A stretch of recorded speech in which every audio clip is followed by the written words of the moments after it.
just to give everybody an idea of, we're talking about Winnipeg, which is the largest city in Manitoba.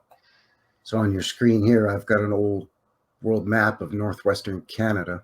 And you can see how small the province of Manitoba originally was. Now it's absorbed parts of what used to be Assiniboine and this sort of upper northern territory here. It was originally conceived not as a province, but as an quote unquote Indian territory for the Métis. And this was going to be a Métis territory awarded to the Métis people, which are half First Nations and half French or Scottish European descent. Both qualify as Métis. But then initially the whole thing was scrapped and it was redrawn, and it was proposed as a province instead. So this is the area that we're kind of looking at here, Manitoba, and Winnipeg is right there. And it's geographically, it's pretty much the middle of Canada. Some monster lakes there too, eh? Yeah, that's the other thing that we forget, is that Winnipeg's got a lot of lakes. I mean, just north and central Saskatchewan has a lot of lakes too, kind of like Minnesota. But Winnipeg has, I mean, they have the two big lakes, Lake Winnipeg and Lake Manitoba. Yeah, Winnipegosis. Winnipegosis I'm seeing here too. I got a map open here as well. Yeah, but Manitoba itself has tons of lakes, and of course access to James Bay and Hudson's Bay, which is why it became such a central part of Canada, was because of our narrative of fur trade and railroad and all that, right? And I know there is an island on Lake Winnipeg, either an island or a peninsula, that has an old star fort. I do have the star fort too, actually. There's a star fort right on the peninsula of the Hudson's Bay. I don't think it's as far south as James Bay. It's right around Churchill area. Okay. I've got it actually pinned in saved in my favorites. Fort Churchill. Yeah. It's where are we here? It's the Prince of Wales. It's the Prince of Wales Fort. Let me see here. Okay, so it's this right here. Nice. Yep. And that's right. You're right on this peninsula here that comes in, and it comes into Hudson's Bay. Yeah. Okay. Hudson's Bay here, because I mean, the Northwest Territories is just right up here. So it's quite far north. There's the border for Northwest Territories. So it's right here. There's Hudson's Bay, James Bay down here for people watching that aren't aware. But to O's point, look at all the lakes here everywhere. Yeah. And these lakes are so big, they do have tons of islands in them. And I wouldn't doubt that there's star forts on some of these islands, especially Lake Winnipeg. It's just so huge and plays such an important part of our, the official narrative of our history in Canada. And it's interesting how you can see all the lakes just sweep up through there into the Arctic. If you zoom out, it just kind of keeps sweeping up this way. Right across into the Northwest Territories and northern Saskatchewan, right? You see all the. Well, this is all tundra, right? So this freezes and thaws. So it's basically like peat moss floating on a muddy, semi-liquid, depending on the time of year, surface. I mean, this is moose country up in here. Yeah, very muddy. Yeah. And caribou, of course. Also known as reindeer. Yes, muskeg is what we call it in Canada. Yeah, muskeg. Yeah. Interesting. So you can see here geographically from east to west.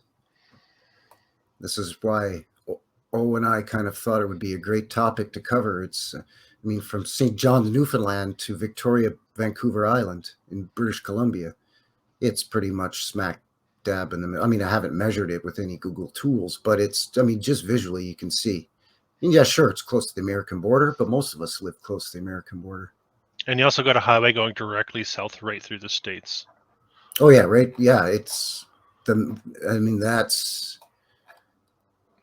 Right through there, like like it's right a hub. here. Yeah, just bang through here. It's actually such a hub. They've put in a few secondary highways Mm-hmm. because it's just there's so much traveling north and south between basically Winnipeg and Fargo. Mm-hmm. Mm-hmm. Yeah, and I've been to North Dakota a few times as well. Beautiful country down there. Very nice.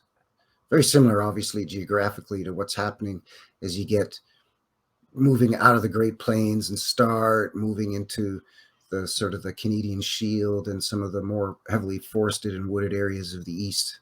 Mm-hmm. Definitely a fur trade background going on with Winnipeg, right?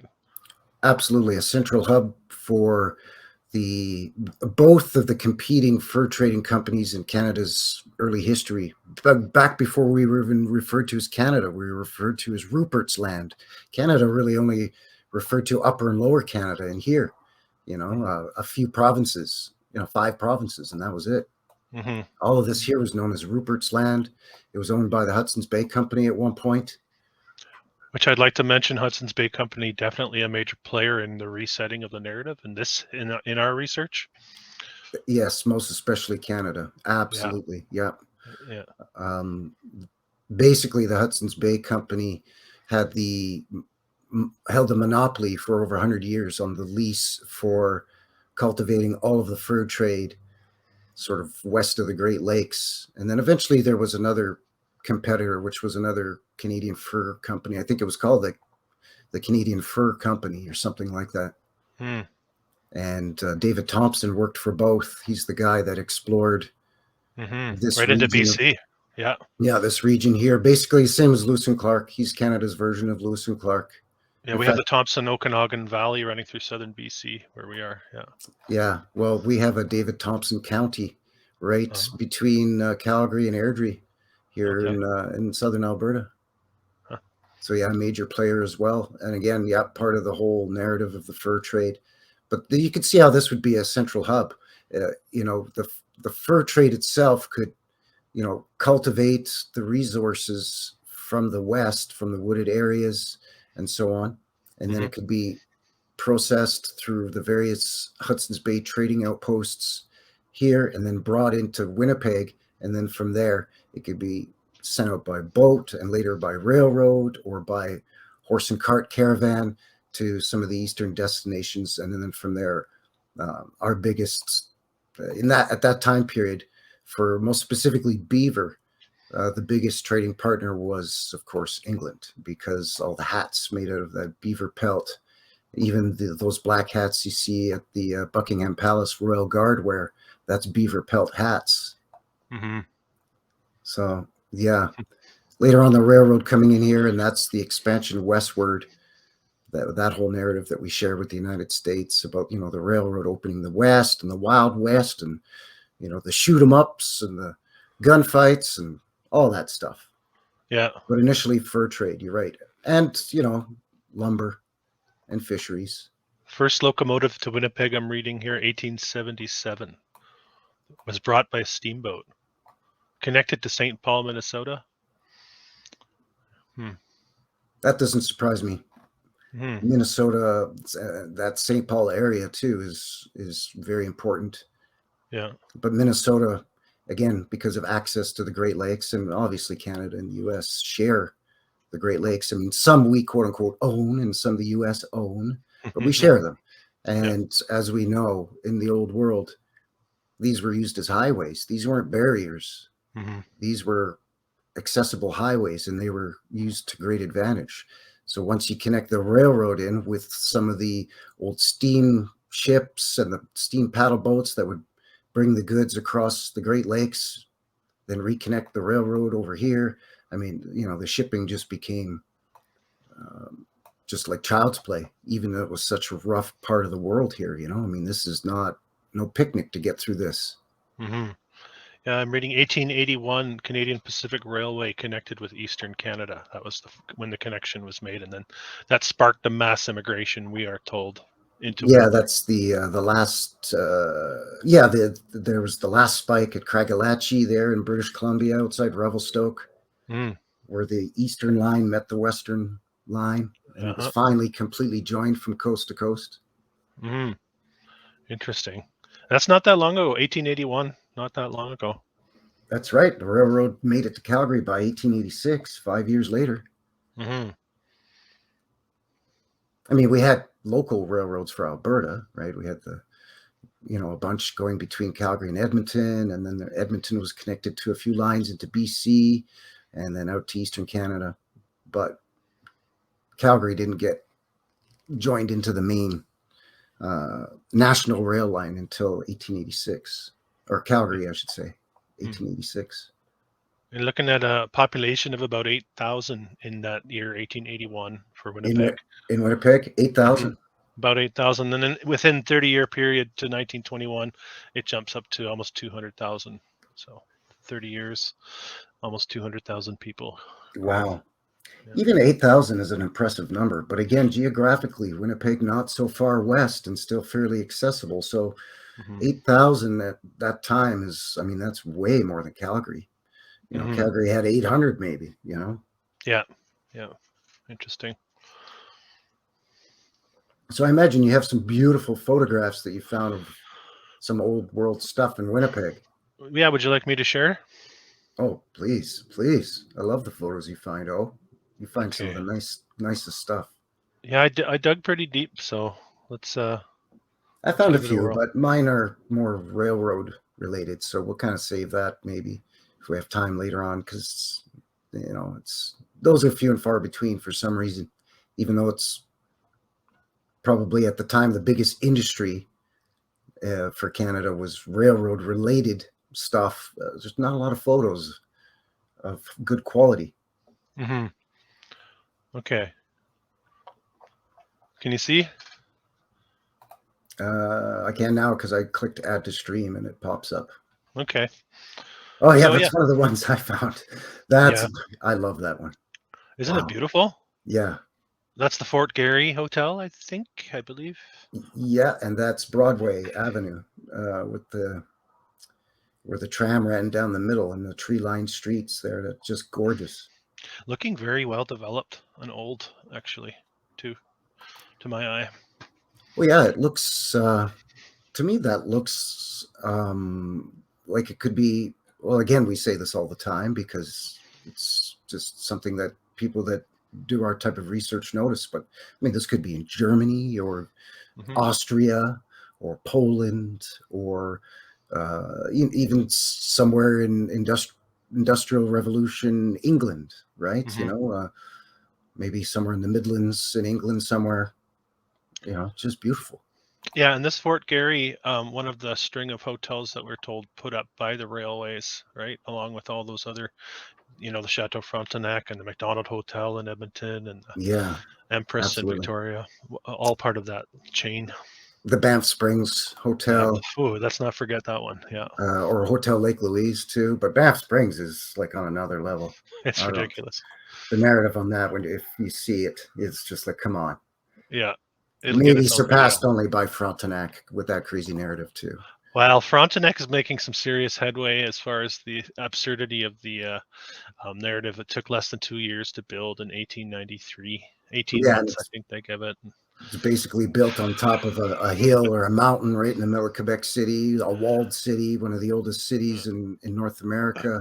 Yeah, Just, yeah, ridiculous. they're 2 gonna have years to to go. build that, eh? 18 months. Let's not even give it 2 years. 18 months. Oh, man. It's probably the narrative for this hotel and this photo you're sharing right now that probably say it took longer to build that. Sure. Yeah. Probably. And it's a fifth the size. I Yeah. mean, Not even. it's still a beast and it's still gorgeous.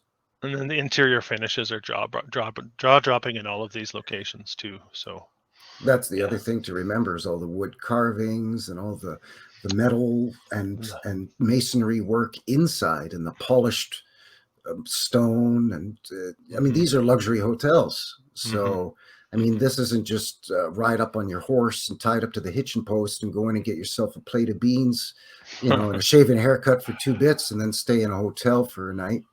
like a Clint Eastwood movie. I mean, this is a highfalutin place. That's the Hollywood distortion. Yeah, That's what that is, right? because this is Yeah. the real Wild West. This is Winnipeg in the 1890s. Probably 1890s, maybe early 1900s, but not much further along than that, I would say. I mean, this is right in line with the Cowboys and Indians narrative, and we're still setting up, Indigenous First Nations Indian reserves. Mm-hmm. We're still told that Indigenous populations are roaming the Great Plains, following the buffalo, right at the same time as we're seeing this. Mm-hmm. Mm-hmm. Something doesn't make sense. Something doesn't add up. Yeah. Yeah. Here, let's keep going. Bank of Montreal. Yeah. Yeah, with the massive pillars, because Cowboys need a bank like that. Prominent rail car system intact here too, right? Yeah. Well, really close to, because CP Rail, even though it stands for Canadian Pacific, they're headquartered out of Montreal, and I think always have been. Mm-hmm. And CN, Canadian National Railroad, is headquartered out of Toronto.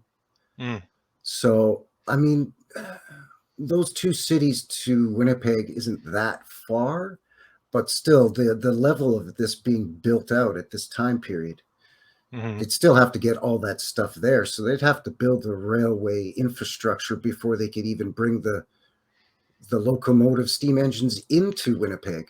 It's a lot of work. They can't fly them in. They can't bring them in on horse and buggy. So they got to build a track. And as they're laying the track, they got to transport the trains and the rail cars. So this was no easy task. Of course, you have looks like basement windows down here, some sort of openings along the side.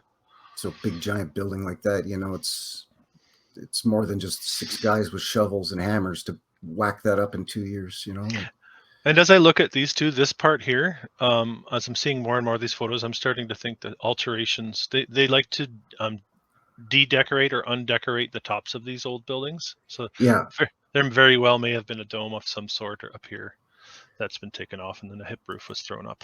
yes, because we often see this Greco-Roman, what we're told is a Greco-Roman revival style, and 9.9 times out of 10, it's got a dome on top. You're right. Yeah, so some alteration going on there. 1890, this photograph from 1890. Remember, 1881 was when the railroad made that connection. So 9 years on from there.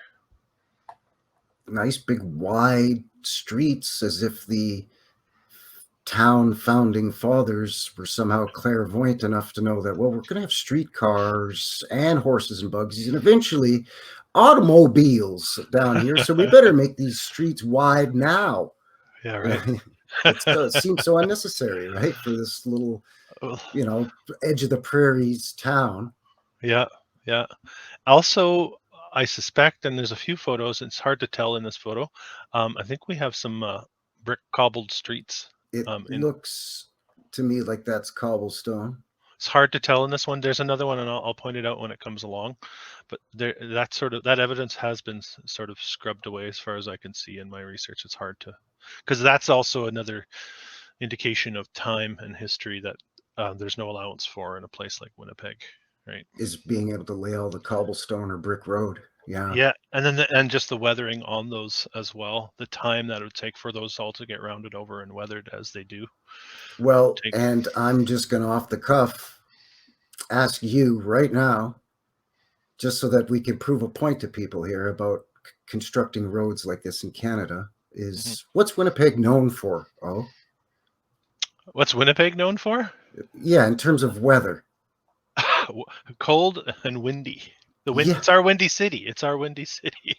And would I be exaggerating if I said it's not much of a stretch that they can experience up to 7 months of winter in Winnipeg?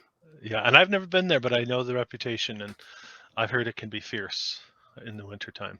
So Winnipeg. This is not, in San Francisco or San Diego or Florida or even, I don't know, Savannah, where it's fairly temperate year round and you can lay a street like this, 12 months a year. These guys are working 3 months maybe. It's a good Because point. spring, it's going to be muddy as hell when all that snow melts, and you're going to have all the runoff. So they're Yeah. going to have what, July, August, and maybe half of September to work on these roads, and then it's going to start getting cold and snowing again. And that, of course, that narrative holds true for the building of these structures as well, and the excavations that were supposedly had to have taken place for, and then you have to drain out the water that gets in there and all that type of stuff, right? So much work goes into Right. building And one roadways. summer, you might have enough time to dig your foundation Mm-hmm. and maybe pour the foundation, but then, oh, now it's too cold. So now you got to, you got to leave the job site. And then you're right. Mm-hmm. In the spring, it's all muddy. They got to pump the water out, dry off the job site so they could get back to working on it again. And they've only got maybe 4 months if they're lucky. And then they Mm-hmm. got to shut it down again. Yeah, so timelines, right? Timelines. Mm-hmm. And that's our main problem. Some people ask us in this research, "Well, are you saying they weren't built?" Or we're just saying there's something wrong with the timeline. That's my main point with my research. I'm just trying to illustrate that fact. The The timeline we're given, timeline. it Yeah. doesn't add up, right? And the workforce. Like we were saying, okay, around this time, Winnipeg had about 8,000 people. But you got to Uh-huh. say, okay, half of them were women. And then there was a bunch of children. And yeah, there was some child labor, but industrial revolution in some of the factories, maybe. But I don't think there was a lot of 5-year-old boys and girls carrying 200-pound blocks up scaffoldings to build buildings like this in the 1880s. This was, primarily men, grown men that were working in these job sites. And so you had, a handful of skilled and unskilled workers. Everybody else is doing other stuff, farming, working for the railroad, Yeah. dentists, lawyers, Yeah, the professional class. That's right. you Yeah. know. So it's not like everybody dropped what they were doing to help build this place for 3 months in the summer and then went back to their regular careers. Yes. So this photo may be giving us an indication of the street as well. Hard to tell again, but you see the tracks in there. Yeah. And that's not mud around those tracks. I think No, it this looks is, fairly maintained, which would lead to believe some kind of surface on it. Yeah, like mm-hmm, cobblestone or brick. mm-hmm, mm-hmm. Let's keep going. I got a lot of photos here. So Winnipeg's spectacular, really. I didn't think it until I looked into it, but there's so much to offer. So here in the Well, auditorium. Yeah. that goes back to what we were talking about earlier, right? We as Canadians are getting indoctrinated against certain regions of our own country that there's nothing to see in Winnipeg. It's too cold. And yeah, it is cold, but it's too cold. There's nothing to do. There's nothing interesting there. But look at some of these beauties. Mm-hmm. Exactly. You see a dome there and a dome there. This is the legislature building. This is something special, really. But Oh, absolutely. yeah, we'll keep going. There's so much to see here. This is the front of that auditorium. Here, a little closer up to give you a sense of the magnificence. All Love that the metal lights. work and stonework, Beautiful, isn't it? glass work, beautiful. These are Yeah. spectacular. I love the old lighting, um, light fixtures that we see in a lot of these old world places. Yeah, just beautiful detail. Yeah. Here's one of two YMCA's you'll see in this presentation. So it's the earlier YMCA. That's quite a nice building. It is, isn't it? Yeah, long gone. I'm pretty sure long gone. Again, the street similar, showing us very clean looking too. Like there's a Yeah. cleanliness to all of this. Obviously, much easier to keep litter and debris off of a finished road surface rather than if it was dirt. Because if it was dirt, what they would have to do is have those horse-drawn carts with the big water tanks that would spray water on the dirt roads, and they would do that in the summer to keep the dust down. Mm-hmm. So that collects garbage and stuff because you have puddles and mud and yuckiness, whereas these streets look very clean. Mm-hmm. At this point, I think we might be paved. Yeah, We have the. Looks like Yeah. it. Yeah. This is a gentleman's club. It might be Elks. I can't remember. Yeah. Look at all the tech on this thing. A little dome there and a dome domes. there. Jeez. Beauty, right? My goodness gracious. Yeah. She's a beauty there, eh? Undeniable. Yeah. Kind of life insurance building, right? Yeah. Yeah. Always the high arched windows in these buildings. So old world architecture. I love those buildings that have the entrance on the corner of the building as opposed to on the street Face. face. Yeah. Mm-hmm. And Mm-hmm. I'm not sure what the idea behind that is, or what advantages or disadvantages. Does it allow you to have more store frontage and less doors to move in and out of by putting it on Yes. the corner like that? I don't know.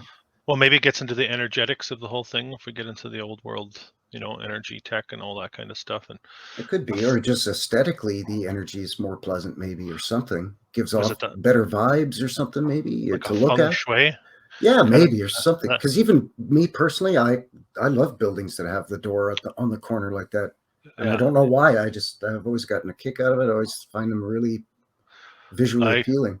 I can relate to that. I hear what you're saying. Here again, this is the one I think I was thinking of, and probably indicating to us that we have a bit of a cobbled street going on here. Yeah, those cartwheels look like they're on top, not sunken They're, into dirt. that's right. They're sitting Yeah. on top. That's right. And this is pre-paved for sure. This is way back in the narrative. Oh yeah, yeah. I don't see any jalopies. It's all just horse drawn at this point. Yeah. This is an old postcard of all the things you can see in Winnipeg, and then some. This one, the old city hall, scrubbed. They scrubbed this one in the '60s. I have a bunch of these in this They lab. knocked that down in the 60s. Of course, they knocked it down in the 60s. Jeez, it looks like something out of Russia. Sure does, and you see comments about it, and it was falling apart. It had to go. That kind of crap.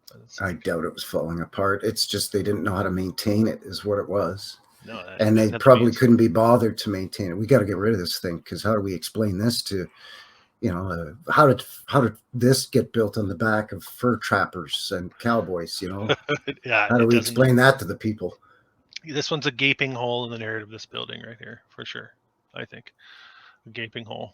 Even that one next to it is nice looking too, with the two tech towers sticking out of the roof there. Yeah, this thing. one here. Yeah, and I don't know what it is.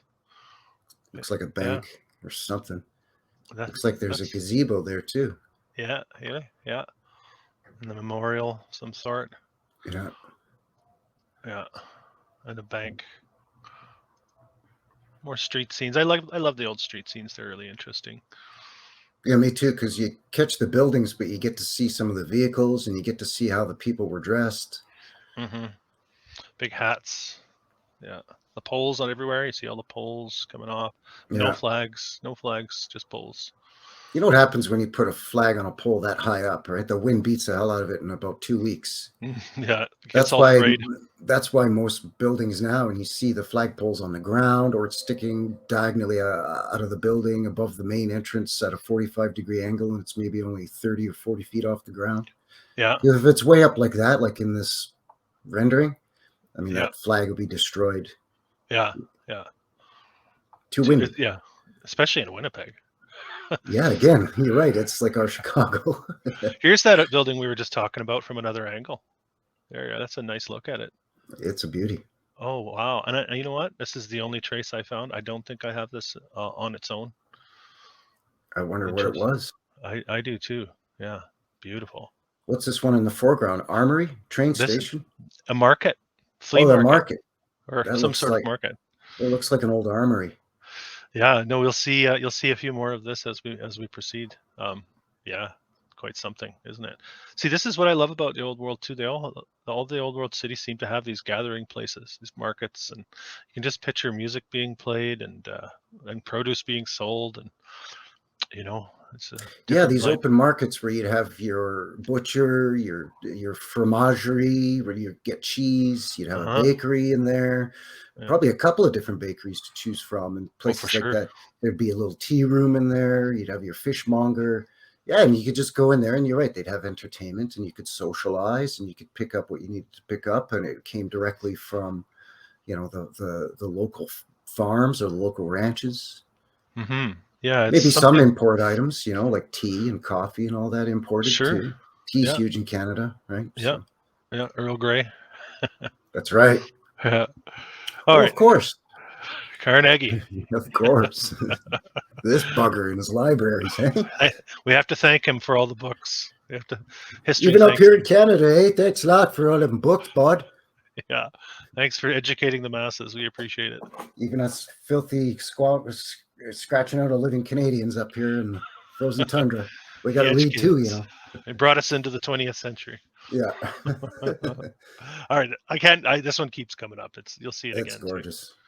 I think I have this in another format as well.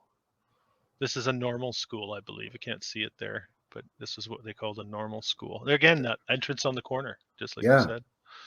And that term always, by the way, always kind of makes me laugh. Normal school. Normalizing the people, right? As opposed to abnormal school, like, Yeah, I think so. I think creating the norm. That's my take on that. Yeah, another street scene. I think lots going on there too. That's Portage Ave. That's their main drag. Yeah. Portage in Maine is their main intersection in Winnipeg. It's famous. It's on the Canadian version of Monopoly. Yeah. As being quite valuable. Not as valuable as Bloor Street on Canadian Monopoly. That's the big one. Bloor Street? Yeah. Where's that? In Toronto. That's the main financial I should have known that. I didn't know that. Like, I know Queen Street, but Bloor Street is like Canada's Wall Street. I see. Old Eaton Centre. Old. It is quite old, actually. Massive building, though, especially for an early time period. I think I remember commenting on a video you put up not too long ago, because you were doing a city, and there was a number of things that came up about Timothy Eaton, and one of them was a Timothy Eaton Cathedral. And I thought, this guy ran a department store. How does he get a church named after him? And not even a church, it was a cathedral. I'm like, what the heck? I didn't even put that together. That's the same Eaton, isn't it? I think that's from the Toronto video I did recently. Yeah, I think it might have been. Yeah. Timothy Eaton. So he's got his own church. Yeah, apparently, unless it was the T. Eaton Cathedral. Yeah. So I mean, unless there's two important Timothy Eatons in the Canadian history. I remember the comment. Yeah, but I didn't put it together that it was that Eaton from the Eaton Centres. Yeah, because we had two big department store chains up here in Canada that are Canadian chains. The big one, of course, is the Hudson's Bay Company, the Bay, which is still functioning as a chain of big department stores all across Canada. But then the other one was Eaton's. Timothy Eaton and Company originally is what it was called. Yeah. Eaton Centre. Yeah. Yeah. In fact, the company that I used to work for, they are housed in the old Eaton department store building downtown Calgary. I think we may have chatted about that earlier too in a previous chat about Calgary's Eaton Centre and how there's a bit of a inconsistency in the narrative there as well. Yes, yeah, there is, especially with the Bay. Yeah, that's the post office. So this one we were looking at here, it looks like that's the post office right here. Yeah, with the bank on the corner like that, which is very common. Where they'll put a bank right next to a post office here. They do that all the time. Yeah, so that's because that's this here, I think, from a different angle. Yeah, absolutely. Beautiful. Again, this is screams Old World at me. This could be Prague. For all, easily. It looks very aged in that. I mean, I know again that's a postcard, but it looks very aged even compared to the bank next to it. There's a photo for you, and yes, it does look aged. Yeah, you're right. This looks a bit crisper in here, and columns up high again, and then of course you have this tech going on up here. Yeah, and the fanciest stuff is always way up at the top where nobody can see it because it's 125 feet off the ground and everybody's 5'8". Yeah. Right, there it is. You got to be on the roof of the building across the street to admire the beautiful carvings and details on these buildings. And then of course the streets get closed in and you can't really see that high anyway. Yeah. This might be that same Assiniboine block. Yeah. There's some interesting things like this, the old Fort Garry Gateway, old castle structure. Yeah. It's funny, when we were talking about the next live we were going to do, which was Winnipeg, and I started looking into some stuff, I was trying to find like strange stories about Winnipeg history. And all that kept coming up was ghost stories of various hauntings in various old hotels and stuff. But I was looking for this kind of thing, like just oddities and unusual little funny narrative things, and nothing really significant came up. But this is interesting. That old Hmm. Fort Garry. Yeah, there's I think there's some sort of tourist thing you can do there still to this day, is from what I read. I I think thought this one there's was good. putting out a fire in the winter. Welcome to Canada. Yeah. Right? Don't worry, we'll get the fire out, but then you'll freeze to death. So I mean, the choice is yours, buddy. Yeah. Is this all brick here and rubble? Yeah. Yeah. Hmm. Yeah. And then they got one ladder there to get the people out of the frozen, the frozen mess. Yeah. Yeah. Jeez, Yeah. Oh man. Another dome. Bank, look of at that. course. Nova Yeah. Scotia looks like Bank of Nova Scotia. Yep. Absolutely. Yeah. So again, we have to go back to the timeline, the population, the. I mean, as we like to poke holes in the narrative, how are we allowing for all this stuff to go up in such a short period of time, according to the narrative, right? And again, this is even by today's standards, Winnipeg is a very small Canadian city. So, I mean, that's a pretty hefty bank for even if we grant the fact that, okay, there's 8 to 10,000 people here in this, around the time of this postcard. Yeah. So, I mean, I grew up in a little town just outside of Calgary for a couple of years before moving into Calgary itself as a 19-year-old, and was like, I'm getting out of this little town.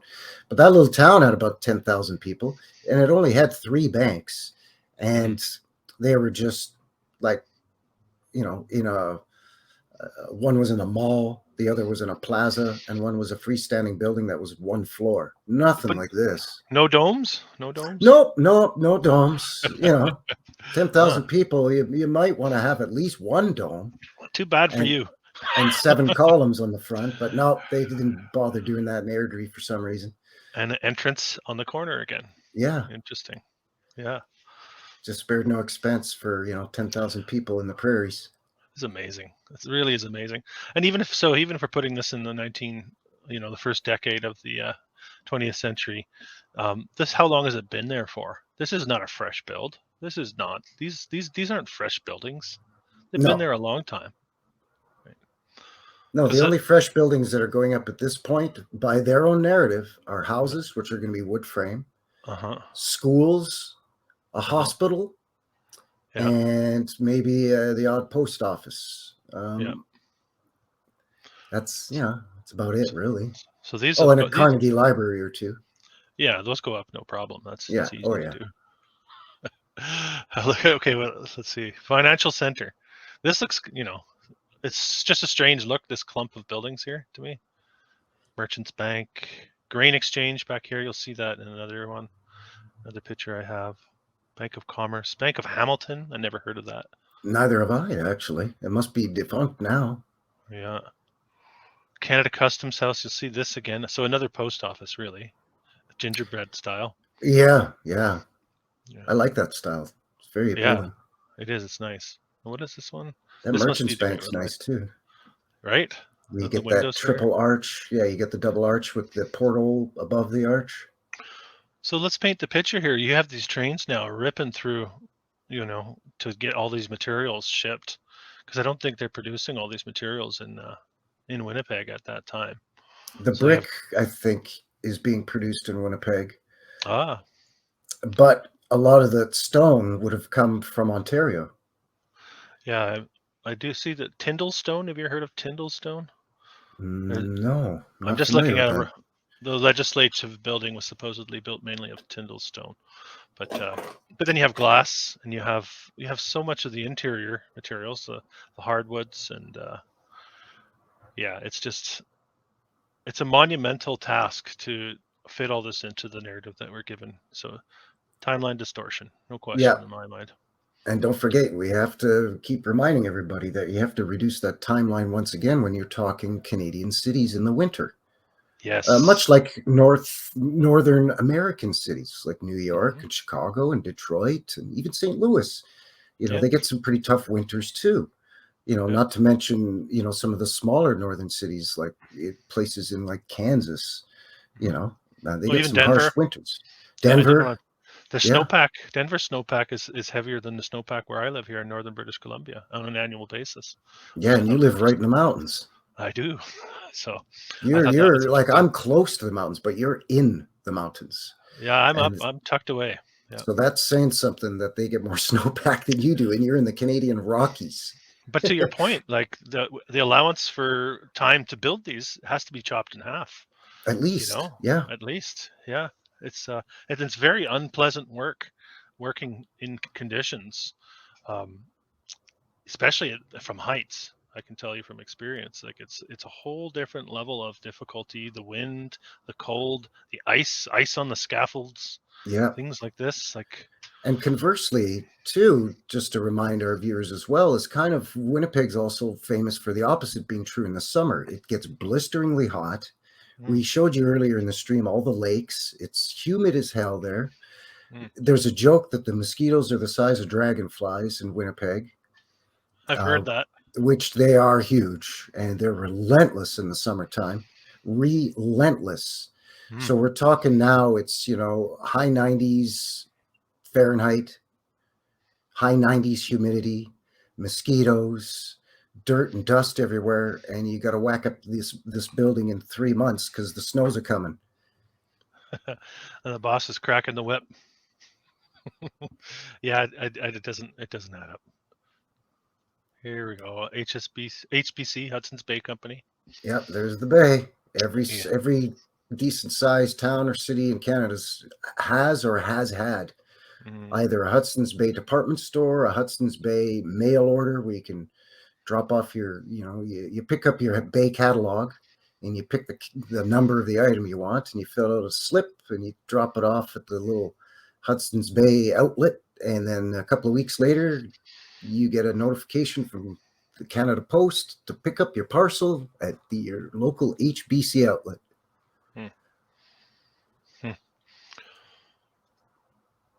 There's the Grain Exchange I mentioned earlier. Yeah. Wow. So many windows on that thing. 6, 7 stories.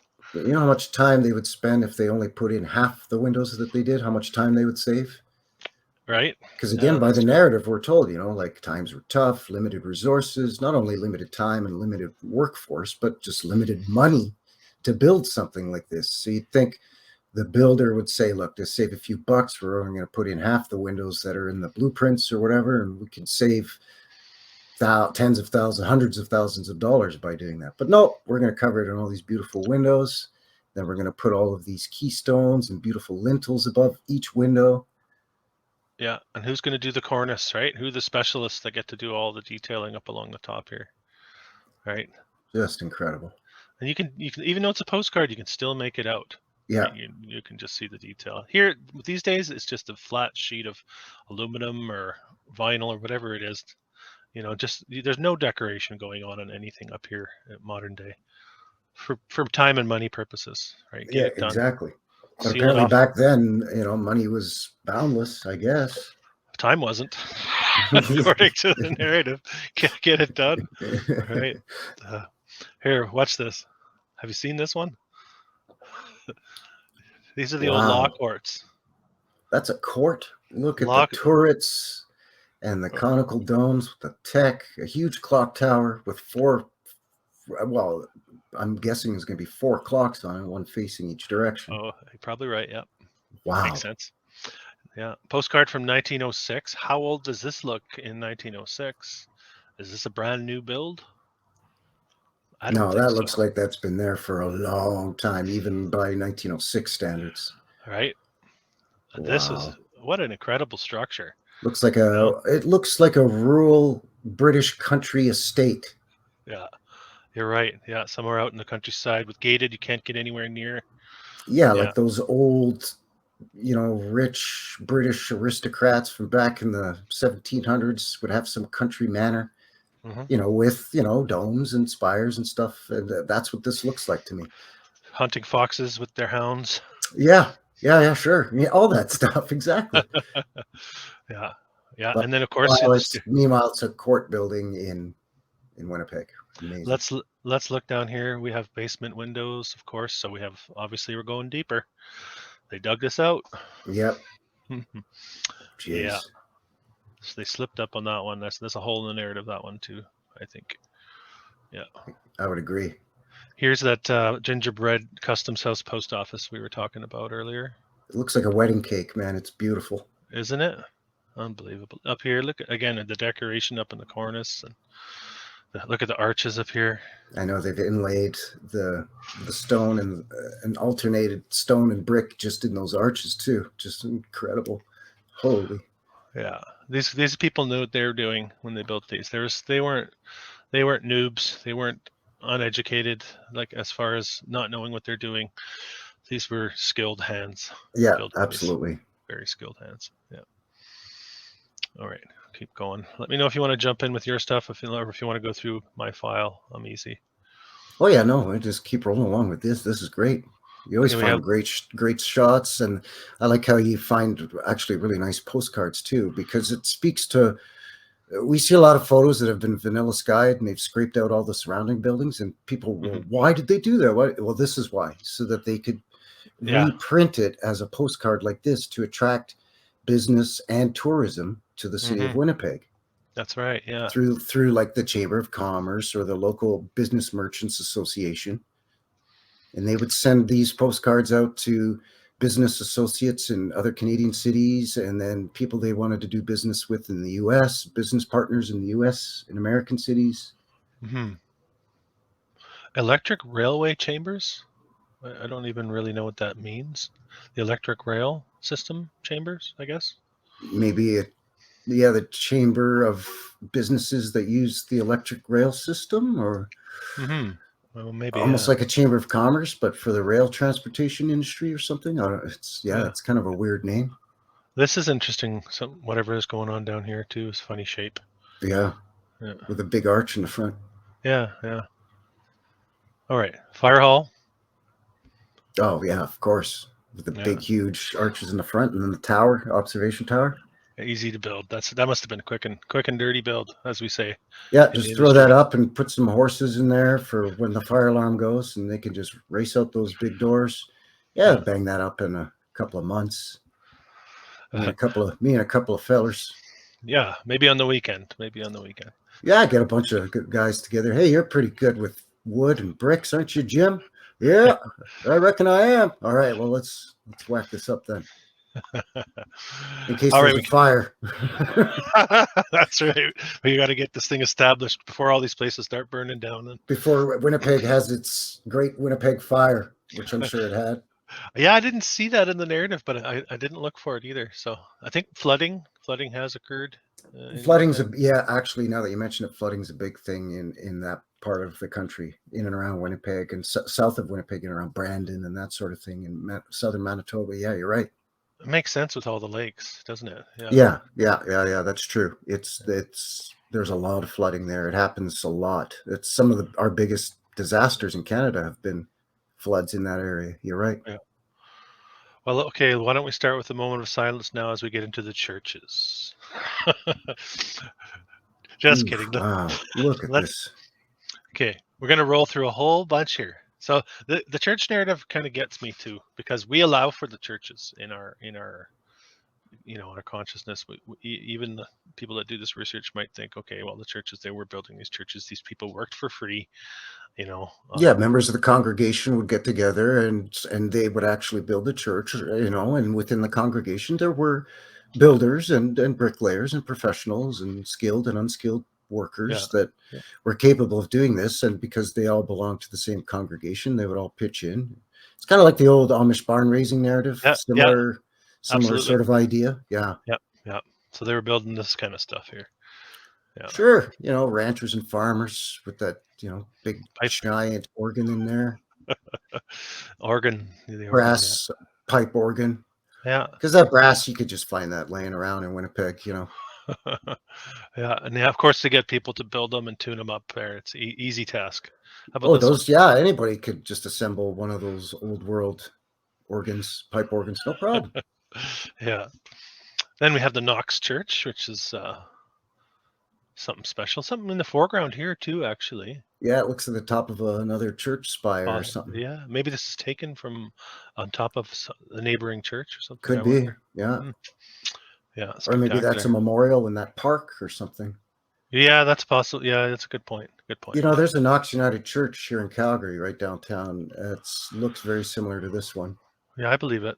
I believe This it. one's fancier though, and it's Yeah, got all the little bobule text all over it. yeah. These little nodes on here. Yes, all those nodes exactly. Something to that for sure, with the energetics and the I think harnessing of the so. energy, and yeah.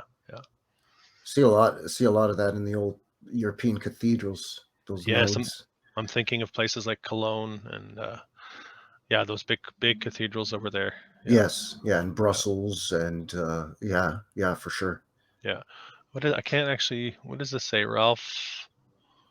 I can't Oh, quite make it out. Ralph Connor's church. Yeah. Oh, okay. Let's see. Here's the brick on the streets. Yeah, That's that's definitely brick or cobblestone for sure. yeah, yeah. So there we have that confirmed. St. Boniface, St. Boniface Cathedral. Oh my God. Are Look you at familiar? this. Are you familiar with this structure or the story behind it? I've heard of it, and I've seen some photos of it.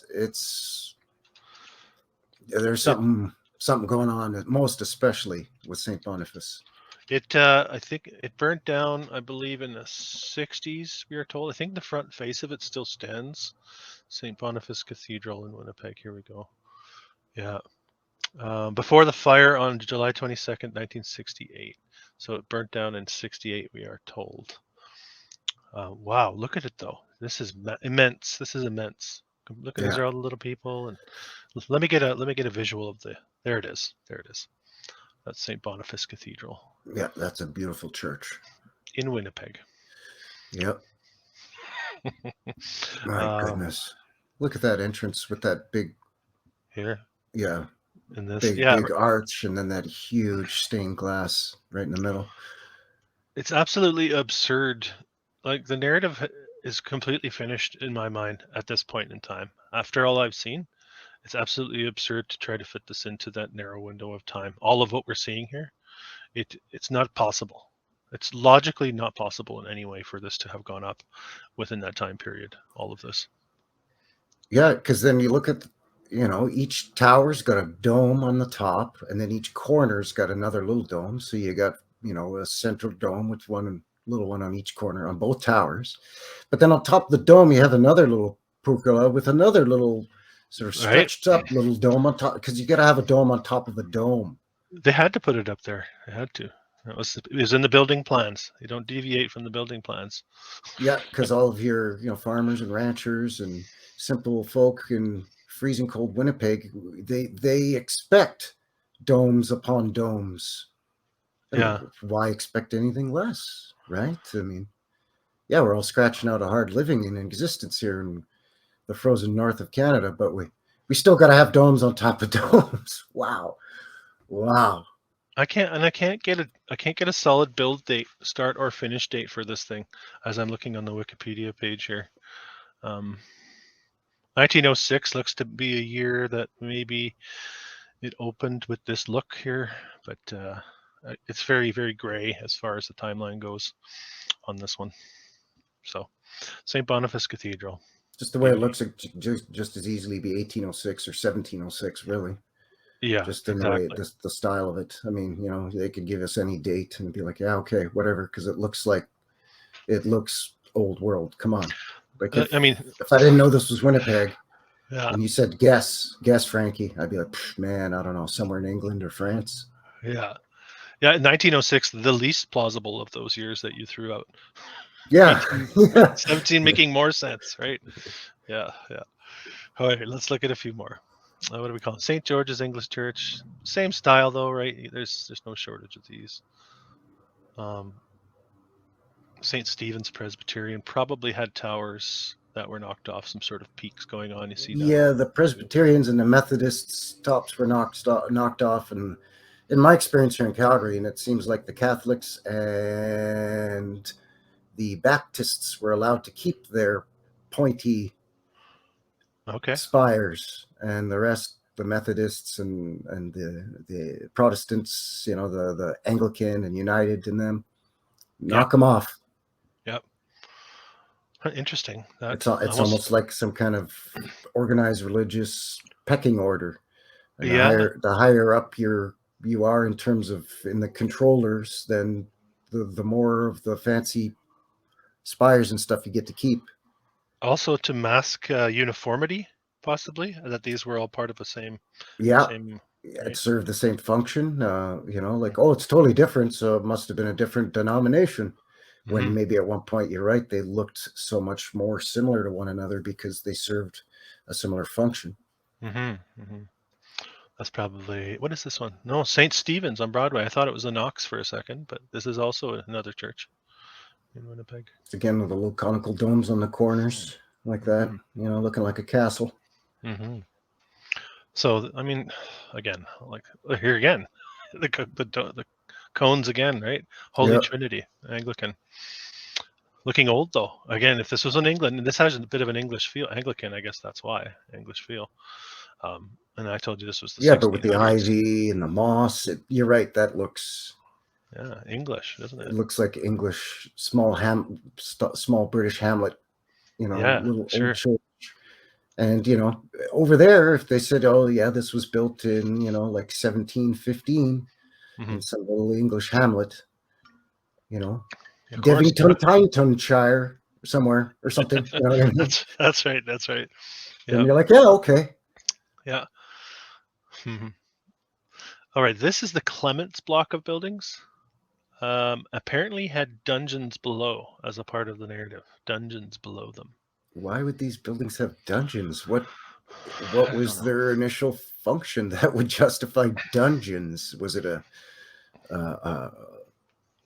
like a courthouse or not? No. Yeah, I don't know. Like it's so interesting, isn't it? Like, dungeons in Winnipeg? As part of I saw a comment thread of people who lived in the area whose grandpa told them the story. That was sort of how it went. That's where I pulled there's that from. Dungeons done. It's probably some kind of narrative to cover up the fact that there's below ground level floors down there, and they're trying to explain it away. And they can't merely explain it as a basement because maybe there's more than one below ground floor. So they say, oh, there's a basement, and below the basement there's dungeons. Well, that goes to the whole haunted house narrative. Like you were talking about that earlier. A lot of these places have a haunted story to go with them, and it's almost like a nothing to see here narrative. Be scared of what you see. There's just some ghosts. It's fine. Yeah. And people are like, oh, okay, yeah. Spooky. It's all spooky, and you don't want to dig too deep into that one. It's scary. Yeah. And if you do dig too deep, oh, it's just a ghost story. Oh, okay. And a lot of people are more willing to accept some wacky ghost story. Yeah. Than the truth or possible truth. Yeah, than the potential that, there's 2 or 3 levels below this and it was mud flooded. Yeah. And it's an old world building. 1921 parade going on here. I just thought the street. See, look at this. This is a theater of some sort. It looks like gold. Yeah. Gold theater. I was going to say Colum. You're right. Yeah, Columbus. Columbia, maybe. Yeah. You're right. I think you're right. Awfully fancy though. Look, holding up above the arched door, there's sort of an arch sign, and it looks like a cherub is holding the sign there. See? It's pretty fancy. It's beautiful, right? It looks like a Union Jack up here. I wonder if they plopped these in there. Yeah. It's a sign that it's ours now. Yeah. But I always like the ritual too with the old. I find it interesting. You get it with the church, like the Vatican and the Crown. Love their ritual, and our history our recent history or our inherited history is steeped in ritual. Yeah, right? That looks like Royal Canadian Army infantry. Like this is right around World War I-ish. Yes, possibly just after 1921. Yeah. Okay, right. so the boys are home and we're having military parades and stuff. Okay. The war to end all wars, right? Right. But the war to start most of them, really. Yeah, totally. Here's this one again. And then, I know, right? And then just a courthouse. It's fine. This one for criminals to stand trial. Right. Yeah. What's this? Another parade, 1916. Decoration Day. Okay, yeah, that's end of the war. Again, the streets you see maybe paved at this point, but I don't know. I think there's probably a carryover from the cobble Yeah, of the paving going on. yeah. At that time, I would say probably cobblestone or brick. Mm-hmm. Mm-hmm. All right. So you get a lot of these too. This is an apartment complex, looks like. Yeah, that looks like one here in Calgary called the Anderson, but it has a Yeah. copper dome on the roof above the main entrance there. That recessed part. Mm-hmm. Ours has a copper dome roof with a big antenna tech thing on top. Edmonton's got one almost identical to what you're describing as well. I can't remember what it was called. It's a French name, but very similar structure as well. Yeah. I think maybe we saw this bank. I'm not sure. There's That's so the many. TD Bank. Yeah, Mm-hmm. Another big parade. everyone loves a parade. Oh, everybody loves a 1912. parade. Yeah, 1912. This is a little earlier, according to the date I have here. And then Okay. What was looking going on like in 1912? I wonder. that's a good question. Some When sort of did confederation, or when did Manitoba become a province? let me look here. I have the It was right around 1908 to 1910, give or take, I thought. maybe it was celebration of. I'm not seeing the date Maybe it's here. 100 year of the War of 1812, 100-year anniversary of the War of 1812, maybe, or something. Possibly, yeah, possibly. Interesting. All right, depiction of a brewery. Oh, yeah, gotta have brewery. Drury's Brewery. Come on, yeah, sure. That's what it's Why called. Yeah, not? Why they had not call it breweries? they had Jeez. the domes though, right? They had people who knew what they were doing. Yeah, well, you gotta ferment some grains. So to do that, you need domes and spires and arched windows and 4 floors. Yeah, horse-drawn The rail grain cars. ferments better that way. You see, that's how you get that strong Canadian beer. Mm-hmm. With that structure. Yeah, Yeah, that's right. yeah. That makes sense. If it looked more like the Budweiser Anheuser Busch Brewery in St. Louis or wherever that is, without domes, Yeah, see the beer doesn't have as much alcohol content that way. You see. it's our specialty. See, you just gave away the secret. Sorry about that. That's a Canadian national secret of how our beer is so strong. Your brewery's got to have domes on the roof. Yeah, Old World domes. yeah. Oh man. So many of these I dug quite deep to find like these. It's just there's too many. The volume of the amount of buildings that were there. Okay, here's that market. Here's that market from the other angle. Oh wow. So it has a nice tower on it too. Isn't Almost it? like an Isn't it? observation tower. Right. It's a nice looking building. Well, you Really, can really see why nice. on the one end with the huge arch on it, you can see why I thought it looked a bit like an armory. Mm-hmm. Because it Mm-hmm. has that style where it's a huge arch and then the roof comes to a pointed peak above the arch right at the apex, Mm-hmm. and it's kind of a long narrow building. I mean, this has stuff added on and built onto it jutting out the Mm-hmm. sides, but Mm-hmm. I mean most armories kind of look like that. That's why that was my guess initially. Yeah, this is from the other side of it, and it has one on the back too. There's that tower. We were just on Yeah, that back side of there, and see all the windows here for open air yep, that open up. yeah, and you can put them on an angle like that, so depending you can either draw air in or have the air sucked out Yeah. depending on how those you open and close those windows. It's Mm-hmm. part of the old air exchange system. That's why Yeah. I think some of those towers were used for, to draw in the initial fresh air, and then it Mm. was circulated throughout the building in cavities between the walls, and then vents that Mm. would vent inward, and then the change in pressure would force out the quote unquote stale air out of all the other little sort of cupolas you see with the uh, louvered sort of covers over them. Sure. Yeah. Oh, that's interesting. Interesting point. It's a Never theory. thought of that. Yeah. No, it's good. Old City Hall. This is 1876. Come on. 1876, and it's already got bricked in windows. Apparently. So they built it, and then they decided too many windows. We'll block some of them in, which Silly. costs even more money because now you got to take out the glass and get more brick and hire a bricklayer to come in and brick all that up with brick and mortar. Yeah, and that's a renovation.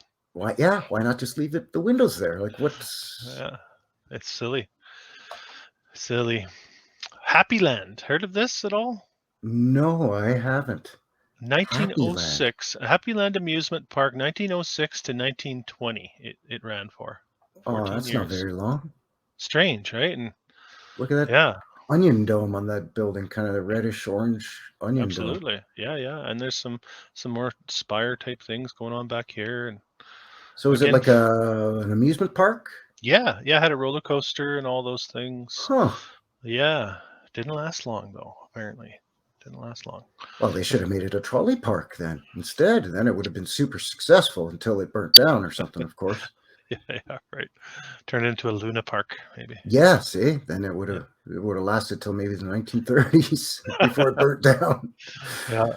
Oh, geez, yeah, but I've never heard of Happy Land. Mind you, I mean, I'm not a No, it's. native of Winnipeg. I've I been bet there you. a number of times, but Yeah, I bet a lot of people from Winnipeg have never heard of Happy Land. yeah, I bet you're right. Yeah. All right, Misericordia Hospital. Wow. Yeah, there was one of these in Edmonton as well, Misericordia. I think that's something to do with the church, that word, Misericordia. It could be, yeah, because if you're dying of tuberculosis, you need a big, beautiful dome with another little dome on top. Well, the air exchange, like you said. Well, Right? I mean, part of it, sure, but to catch the wind, yeah, but I mean, does it need to be a Greco-Roman revival, quote unquote, with all those pillars and then a big, beautiful metal dome? Or can it just be a wind-catching tower?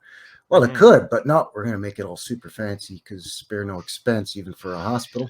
Yeah. Wow, with the big pillars on the front entrance, too.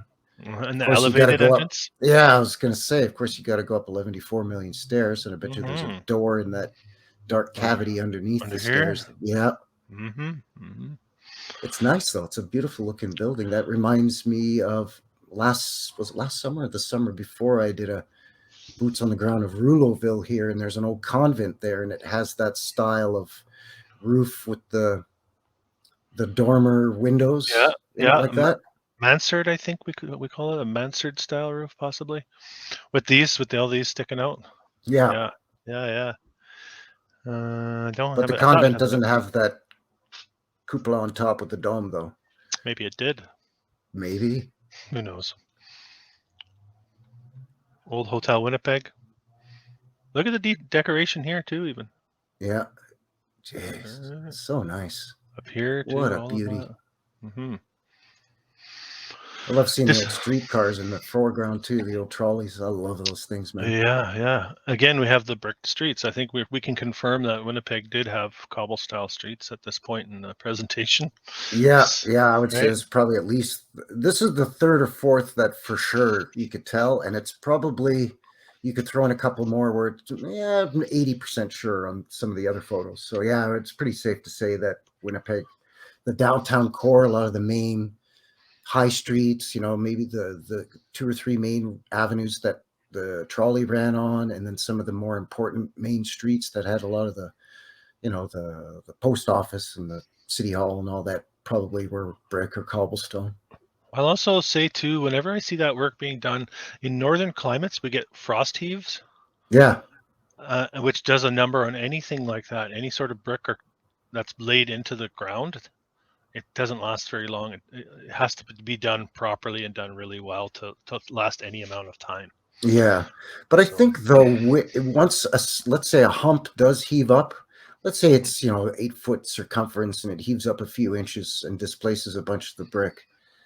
I think pulling out a bunch of bricks, stacking them on a pallet, re-leveling that hump, and then replacing those original bricks back in again is much easier to do than if it was paved and it had a big, huge crack in it and was heaved up, and they'd have to rip all of that out with sledgehammers, then, regrade it, and then pour new concrete.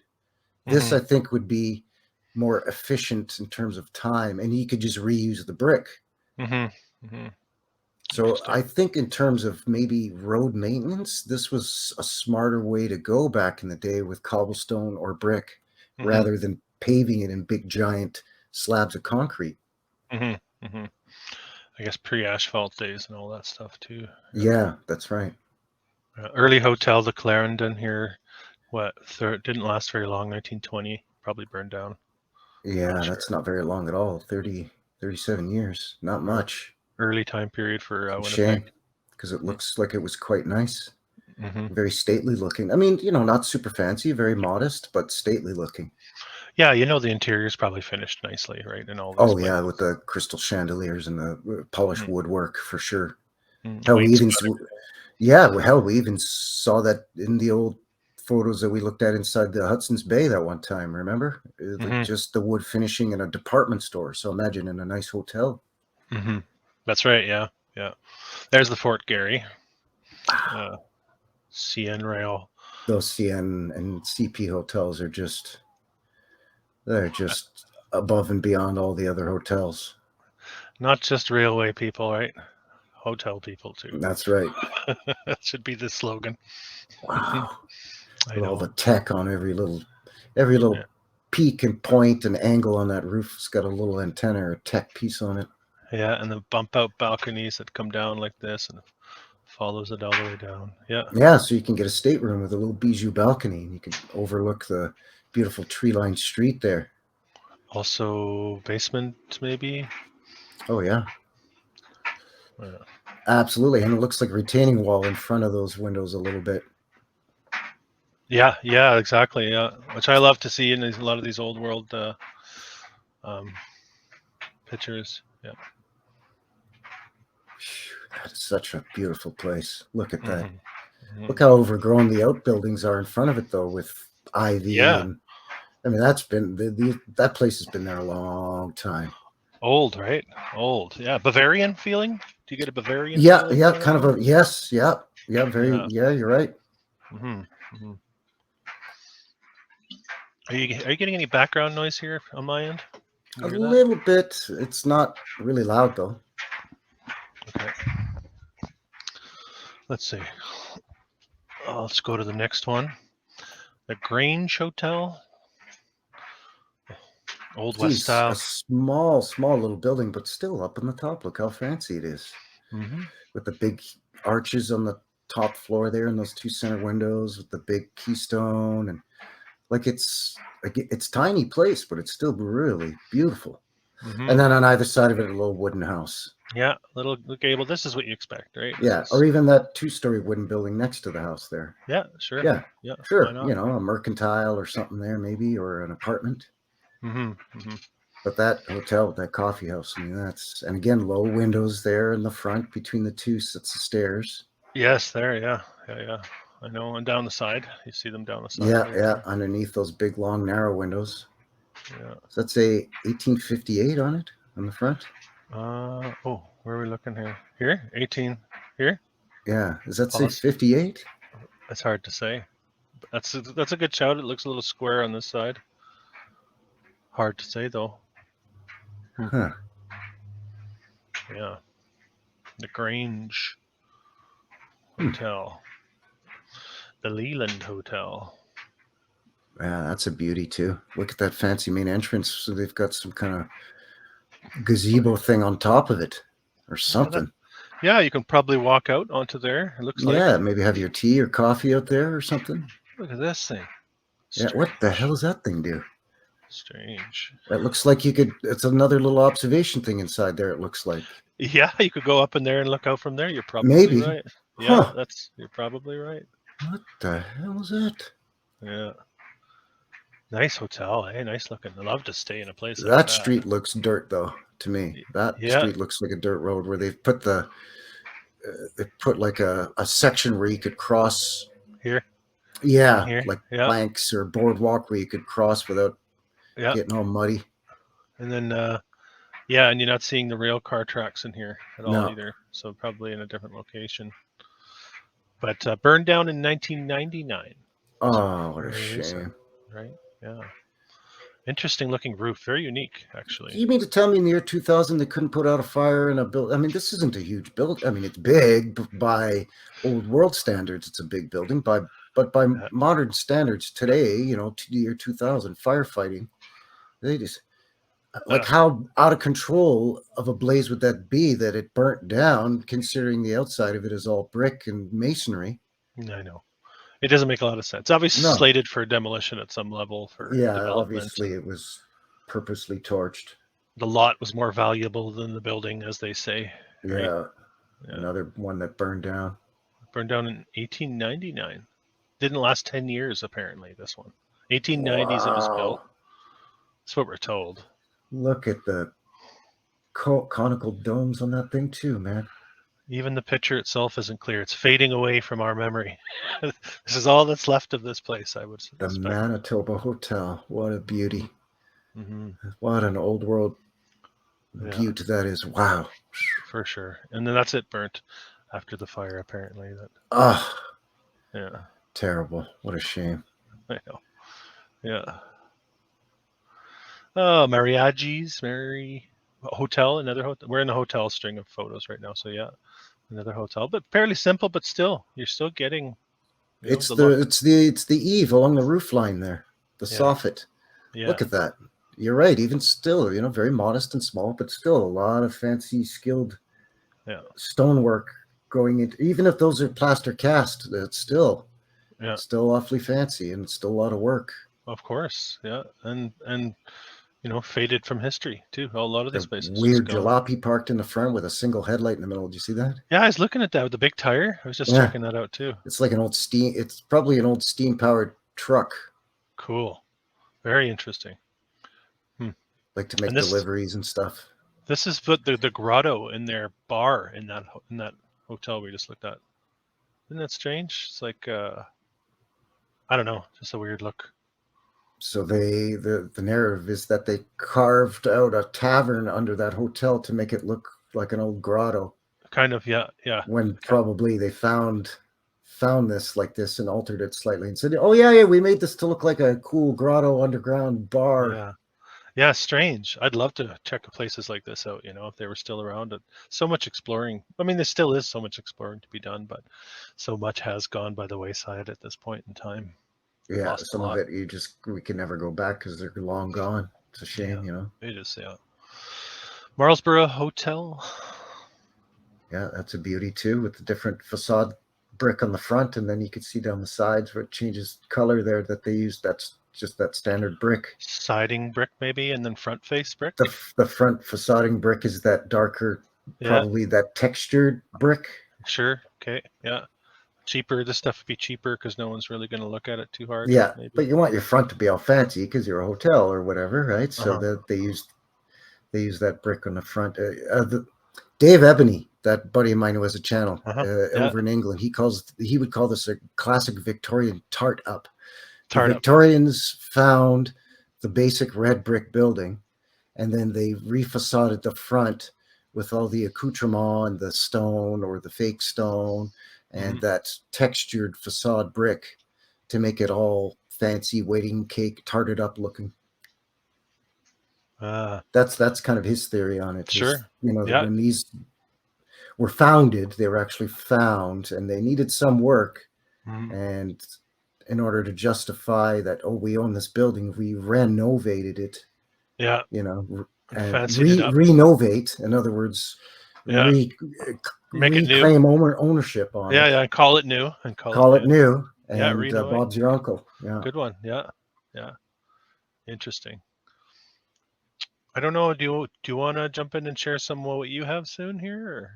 Yeah, sure. Whenever you're ready, let me know. I don't have a lot. I just have a few, and it's mostly railroad related, sure. of course. I got a few more hotel. Maybe we can stop at the hotels before we get. Sure. I'm just past halfway on this, so I got lots here. Okay. And let me know if you want to take a break or anything like that too, because I do have a little bit of that video that's a couple minutes long. If you want to, I could let that play, and we can mute our mics, and you can take a little bit of a, a couple of minute break if you need to, I don't know, top up your coffee or what have you, and Sure. Yeah. Let's do that shortly here. I'll do a couple more, and then I'll hand it off to you. Okay, perfect. The Seymour Hotel. We got the dome on the corner. And the rarely seen arch windows built into the part of the dome like that, which takes extra work because the extra angles that you have to figure out. Oh God, I can't imagine building that. Oh wow, I never thought of that. I mean, a dome is complicated enough, but a dome with 3 arched windows sticking out of it like that. You'd think you'd want to just leave that part. It's much more complicated mathematics. Absolutely. And schematics and blueprints and work and expense. Yeah, good point. It Good is point. beautiful, though. I mean, Yeah. yeah. We'll do four more here, and then I'll break.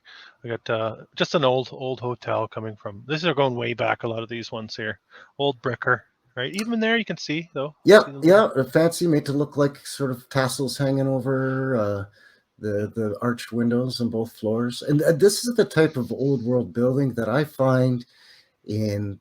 I was telling you earlier, these little rural towns that I might stop in on my way to visit, my sister that lives in Pincher Creek or whatever. And, we stop for gas in a little town that's got maybe 100 people in it. And you take a cruise down their main road and you'll see a building, two, maybe three like this. And I'm thinking, even in this little town in the middle of nowhere in Alberta, 2 hours from any drive of any major city, there's these old world red brick buildings just popping up out of the flat prairies. Mm-hmm. Absolutely no business being there, Mm-hmm. Yeah. Small and modest, but still so out of place, Mm-hmm. Yeah. you know. It's strange. Yeah. There's something about it that it draws you to it. This is that same building on the inside. Now, But see, I look thought, at all that hammered tin, pressed tin on the walls and ceilings. Like that is fancy for that little place, man. and this thing here, this little that stove Yeah, sort of the thing going on potbelly in the middle. stove. Yeah, Yeah, it's spittoons maybe down here. probably. Yeah, probably spittoons. Yeah, Yeah, yeah. Good right on. call. And look at that's the wooden pillars on either side of that stove, right? That's not a basic arch. It's almost got a Moorish Yeah, here. kind of a arch to it, and then the little squares covering it, is that mosaic tile maybe? It's a good question, or some sort of wallpaper. It's hard to say. Hard But to say. labor intensive either way. All of it again, no square inch left. To everything here, everything done with purpose. Wainscot. I mean, this is what we aspire to these days. If you're trying to do a pub that looks pretty cool and kind of making it look old world, I finished a few pubs like this. They Yeah. want this look, right? They want to Yes. duplicate this look, but it's so much work, so much So work. so this is a perfect example. Inside of this would be right around the time of your cowboys, Wild West. Think, Clint Eastwood spaghetti western style movies where they come into a hotel to stay the night. There's, a few rooms upstairs. There's the main lobby. There's probably a saloon off to the side or at the back. Mm-hmm, There might mm-hmm, be a barber shop connected to it, and that's it. mm-hmm. Maybe they serve meals in the saloon, or maybe there's a cafe. But even still, you look at the Hollywood narrative, this would all just be wooden boards in the walls. Mm-hmm. Whereas you see the actual photo of that actual time period, and it's fancy as hell. So we can safely say the real thing is so much better than the Hollywood version, Exactly. right? So much better. What do we have here? Look Oh, at that. that's the post office again. Yeah, Yeah. that's With an those old world huge, structure. huge columns with the torch field on top. Jeez. Yeah. All right, last one here, and then I'll cut over to Land Titles Office, demolished 1912. Look, there's the chimneys, right? The big prominent chimneys sticking Yep. out. There's two on one side, one on the other. So Yeah, I yeah, think that's you're part of that air exchange. And yeah. again, kind of modest, but this is 3 floors. Again, those Mansard windows roof, in the roof. gables. Uh-huh. I Not an mean, easy that's build. nope. Arched Oh, windows still yeah, got to go up a couple steps to get in. And there's yeah. something funny it looks like right along the bottom under those front windows there. Here? Yeah. Yeah, Something weird possibly. there, Yeah, maybe. not see. Obviously, yeah, old obscure photograph, but yeah, Very interesting. stylized, even for just a modest little building. I mean, they didn't need to build that roof like that with that sort of curved kick out sort of detail to it like that. They And could let have just built a basic roof and call it a day, but to put that much care and attention, extra effort again, extra expense, it's beautiful. and let's remind everybody watching that Winnipeg, nothing going on until 1880, basically.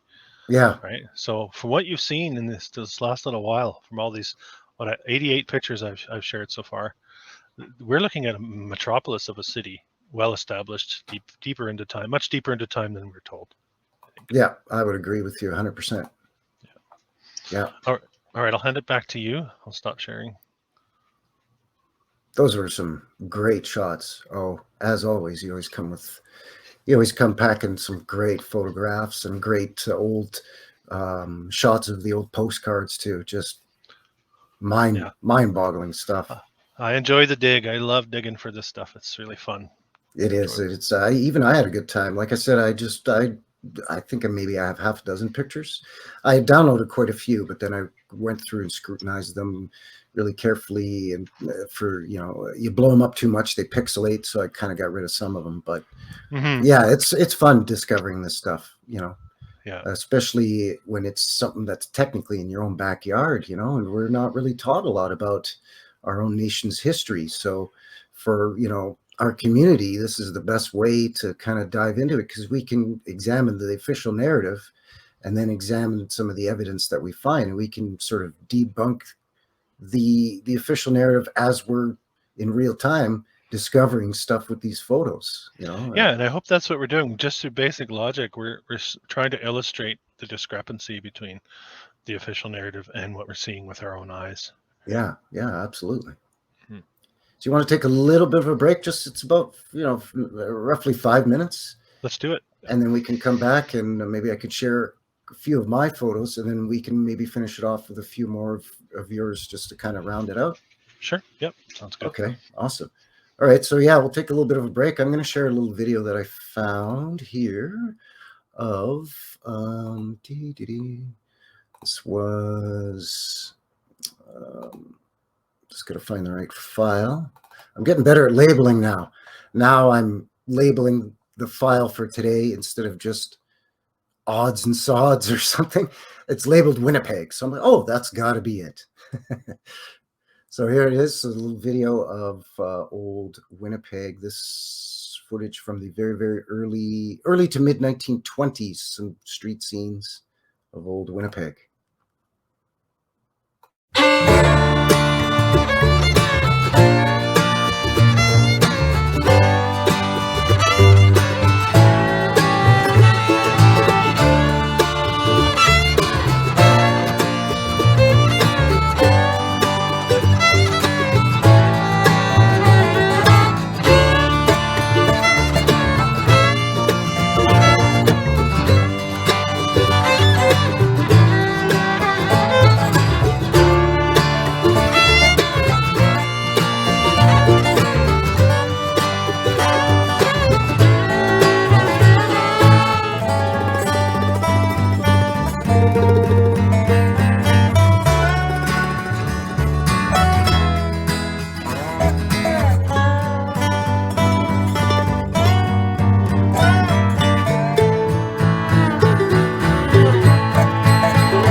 All right, so we're back, and that's some footage I found from the Winnipeg City Archives, and so it's public domain, free to use. I just put some old timey music to it.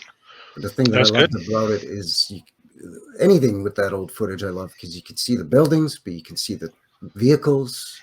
You can see the people and how they're dressed and how they make about the hustle and bustle of their day back 100 years ago. I find that fascinating. Not quite as crisp and clear as the photos you have, but with it being moving pictures per se, it's kind of neat. Also, it's Yeah, just too it bad was that interesting. that old footage is always a little bit too grainy, unfortunately. But neat fun. Yeah, for sure. I enjoyed that. Yeah. I love seeing all the old jalopies cruising around. The different world, really. Even going as far back as less than 100 years, really, we live in a different time now than back then. It's so much different. Cleaner. It's feeling much cleaner. Yeah, and people just took the time to, I don't know, dress up, even if they were just going to the market. You know, whereas today, I mean, I see people all the time in my local little neighborhood food store. It's kind of like a convenience store, but a little bigger, so they have more groceries and that sort of thing. And Yeah. I see people in there, and they just throw on like flip flops, and they're wearing their pajama bottoms, and they throw their winter coat and their toque or their knit hat or whatever you want to call it, and people just don't care, anymore. No, no, I know. And then the level of homelessness that we're seeing these days across the board is it's really bad in my hometown here even, and you just don't even see that in a lot of the old footage. You know. Yeah, yeah, you're Yeah. right. You hardly ever see, not until you start seeing photos and video footage in and around the Great Depression.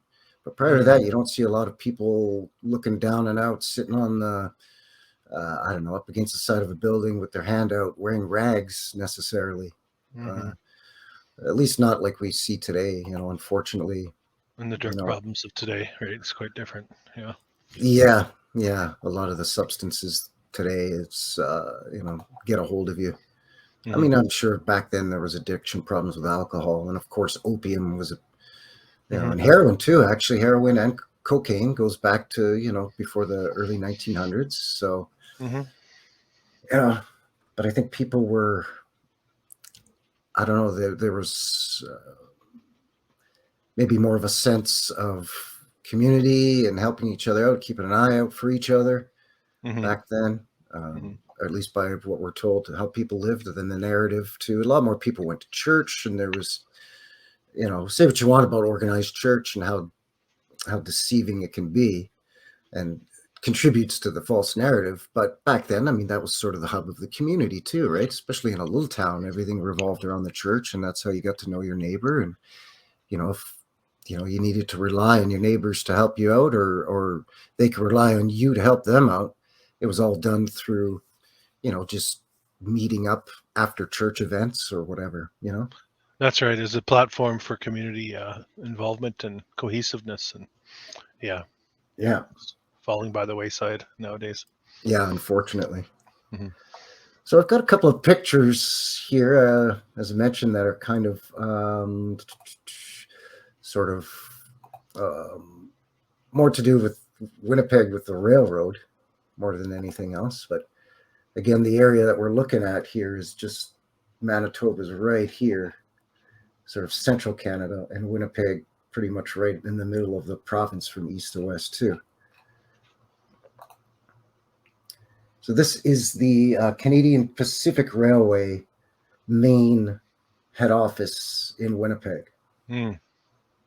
Beautiful building with this clock here and these big, huge, sort of carved, I don't know, stone pieces. I'd imagine. I don't know if Yeah. it's not all one big piece. I don't think. But again, big columns. And I mean, this is, it's not a courthouse. I mean, this is a private company. This is a Mhm. railway company. So, Yeah. but much like their hotels are super fancy, I guess the head office had to be. And of course, we see down low here, but different sizes, because that's how you build a building. Is you want to say to the contractor, I want you to make it as inconvenient as possible if I need to replace some broken glass right at street level from all these horse and buggies going by, kicking up rocks and pebbles. Yeah. 2 feet of snow in the winter, and we got to shovel it. And oops, I accidentally put my shovel through the window. But let's make them all different sizes. So if they all break, it's going to cost 3 times as much to replace them. Now Because they this all is got to be custom size as opposed to a uniform size. CPR. This one is Canadian Pacific. Yeah, this is Canadian Pacific Railway. Yeah. I think that there was one in Edmonton that was almost identical as well, if I recall. Yeah. Yeah, it's just this always like, really? If you're going to Mhm. goof around with those goofy half-buried windows, at least make them one consistent size. It makes it a little easier of a pill to swallow. Mm-hmm. This Wow. is the same building, but I found this photo to be odd because Yeah. this building looks like it's had the hell beat out of it. There's all Yeah. kinds of crumbling. At first I thought, oh, is this construction? Mm-hmm. But it's not, because this is some crumbling here in those lower windows, it looks like to me. Something up at the roof line too. Something strange with the right side and the left side In here. seem to be different. Yeah, the right side looks, I don't know, just doesn't. There's this imbalance there with the roof line. Yeah, Strange. and it looks like there's, I don't know. First I thought these were like cables and holding up some scaffolding, but the scaffolding looks like it's in between. I don't know. It's really weird. It is strange. Yeah. But it's not. It wasn't labeled as a construction photo. It was just in the CP website's archive, photo archive. Yeah. So Probably trying to pass it off as a construction photo. yeah, but it looks really weird because there's all kinds of debris and mud and dirt and stuff in here. Oh, Interesting. anyway, yeah. It's a nice building, that's for sure. Old World. Here it is 100%. looking. Here it is looking. Yeah. Absolutely beautiful, and I love how once they transition to the electric diesel trains, they've got the old steam engine parked out here in the park out front across the street. So that's kind of nice. And then the photographer managed to catch a cable car going by too. So that was kind of cool. Very, very trainy. Very trainy. I love them old trains, buddy. Those steam engines are something else. The engineering involved with all those, that's old world tech. Oh, yeah. Yeah. Yeah, me too. This is 1883, by the way. Wowzers. Yeah. Crazy. So this is, not only is it the main office for CP in Winnipeg, but it's also the main terminal. It's a station too. So it's double duty. Probably beautiful. Is this the inside? This is the CN, Canadian National, inside Union Station. Oh, yeah. That's easy to build, though. Those domes? Yeah, you just want all of this complicated angles built in a round. Yeah. I mean, this is not a rectangular or square building. It's round, and then with a dome, and then arches within the dome. That's super, super easy to build. It is. Yeah. There's not a lot of technical wizardry involved with that, is there? No, just again, a couple of guys with some plaster and some trowels, no problem. Yeah. This is decorated for the holiday season. Beautiful. Inside. You can see inside, they have restaurants and cafes. So you're not just coming in here to catch the train coming and going. This people, when they traveled back then, it was a big deal too. You see everybody's dressed nice. This is obviously a much later picture, 1924, but just beautiful inside. Yeah.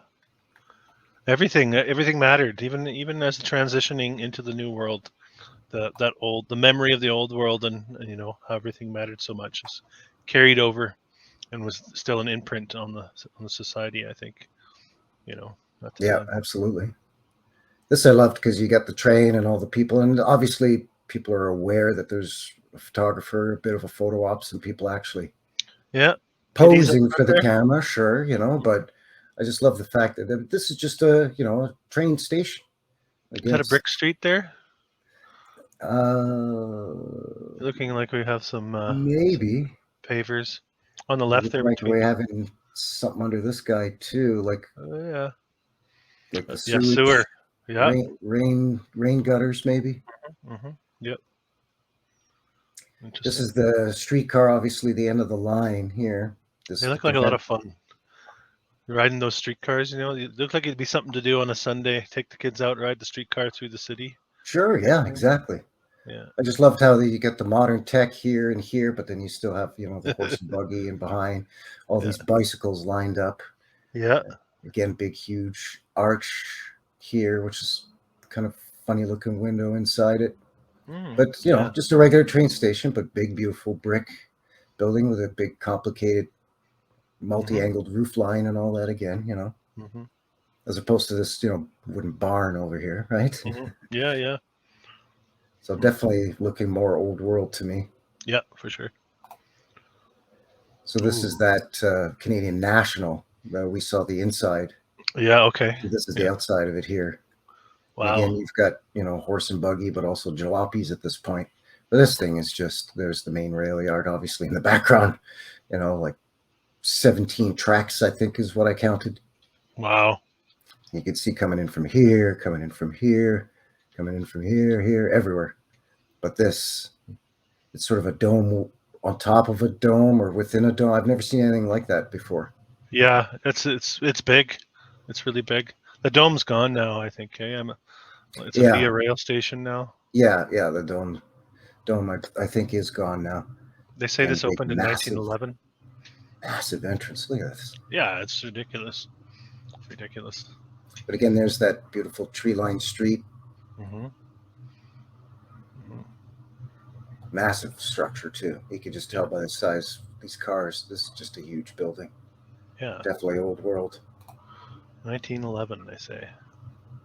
This is, again, just a basic train station, not a main terminal or anything. This is in Winnipeg? There's a bunch of these in Winnipeg, eh? Yeah, this is Winnipeg. This is just a Canadian Pacific station. Crazy. Again, just absolutely beautiful because, you want all this for just to get on and off the train and have some porter pull your luggage off for you. Rounded tops on the chimney there. See the rounded top? Yeah. Over here too, each corner has one. Interesting. Funny little wooden shack, the crappy thing that they've just built on the front of this. Mm-hmm. Didn't even go above the window above it there. Yeah, obviously this is some more modern afterthought. Mm-hmm. This one struck me as odd. This is obviously the street trolley or street car. Yeah. Beautiful building in the background, but why is it all smashed to hell? Yeah. Is what I was wondering. I mean, it's on the road, on the track. You can see the track right here. Mm-hmm. You definitely see this is a dirt road, not cobblestone or brick. Mm-hmm. But you can see that it's on a track here. It's not new. Is it? Yeah, like did they just find this thing and they're dragging it along the track and taking it to, the train sheds to work on it, or like where the hell did this thing come from? That it's all. I mean, they're not going to let passengers ride in this thing, so why is it all smashed up like this? Unless it's old and being taken out of use, which means it would have to be, it would have to be old, right? And this photo, when do you think that was taken? It looks like this is going to be right around 1900, give or take. Most of these photos are between. I'm just trying to remember because to sort of put them in a certain order, I changed the labeling on them. But most of them were 1897, 98 in there to like really, really early 20s. Like 1923, 22, when you see some of the jalopies in some of the pictures, some of the old Ford cars, right? Mm-hmm. So, yeah, maybe it's being retired and taken out of service. But, I mean, to have almost every window smashed, it's just a weird photo to me. It's to me, this almost shows like, okay, they found this thing. Yep. And now they're going to go and fix it and put it into use. And they're going to hook a bloody horse onto the front of it. Mm-hmm. I agree. I think this is the same one you shared, maybe. I don't know. The street, repurposing, right? The wide street. Yeah. See, now we're talking. Like, that's how it should look if it's in use. Electric streetcar, and they use the overhead cable. We saw that in some of your photos and some of mine. Mm-hmm. So this is what I'm expecting it should look like. Mm-hmm. Like, to me, that looks in use, but in good shape. It looks new. There's a Mhm. bit of wearing here on the paint. Sure, it's Winnipeg, snow, all Mhm. that crap. But it's not this. But it's the Mhm. same car, like same Mhm. style of car. Mhm. Neat looking So things. They are really neat looking too, aren't they? They're yeah, unique in certain areas, have very different looks than other areas. definitely old world. And obviously, yeah, you're right. Winnipeg being a smaller city by the narrative, smaller Mhm. scale, trolley Mhm. size. But There's a and of horse drawn. course, you got to find one with a horse pulling it. I There you love it. go. I love it. Meanwhile, we've got electric going here. You got Yep. cables here. What's pulling this one then? This Ooh, one is running on electric. It's maybe it's not this, electrified. No, you're because right. these horses are pulling this guy's sled. It's winter here. Everybody's got sleds here. You see, Yeah. there's no wheels. Everybody's Hmm. got skids, right? So Mm-hmm. it's winter. So these horses aren't pulling this. This is being powered by something, probably these cables overhead. So why is this poor creature having to pull this one? Maybe it's not working. There's a short circuit somewhere. Maybe like we have both generations of tech, because by their narrative they say, well, streetcars have been around for a long time, but first horses pulled them. Then after electricity was being used on a mass scale, then they went to electric.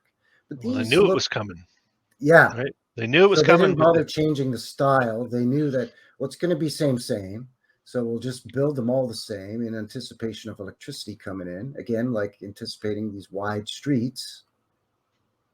But yeah, to yeah, see, okay, here's the horse one and here's the electric one. Like, get out of here with that. Like, give me a break.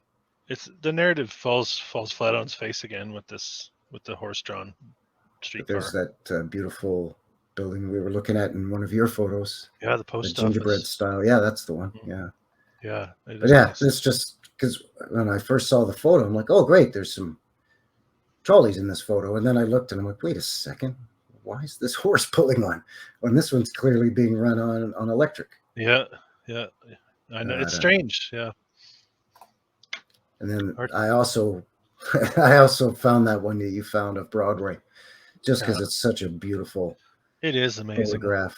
Yeah. Obviously, your horse and buggy, and then later cars would go up and down here, and then your tram or streetcar or trolley, whatever you want to call them, running up and down the middle, and then the trees to separate. Just beautiful with the hotel in the background, Hmm. and just all the tech you see here. Some crazy tower way back here. Yeah. Some domed thing over here on this. Some big wind catcher tower way back here. Like, Go a little closer on that dome. Let's just and the one next to it. Not legislature, is it? could be, Yeah. could be some church steeple or something here. I think one of those ones Knox. that the tops off. Maybe Maybe that the Knox Knox. Church. Yeah, Yeah. maybe. Yeah.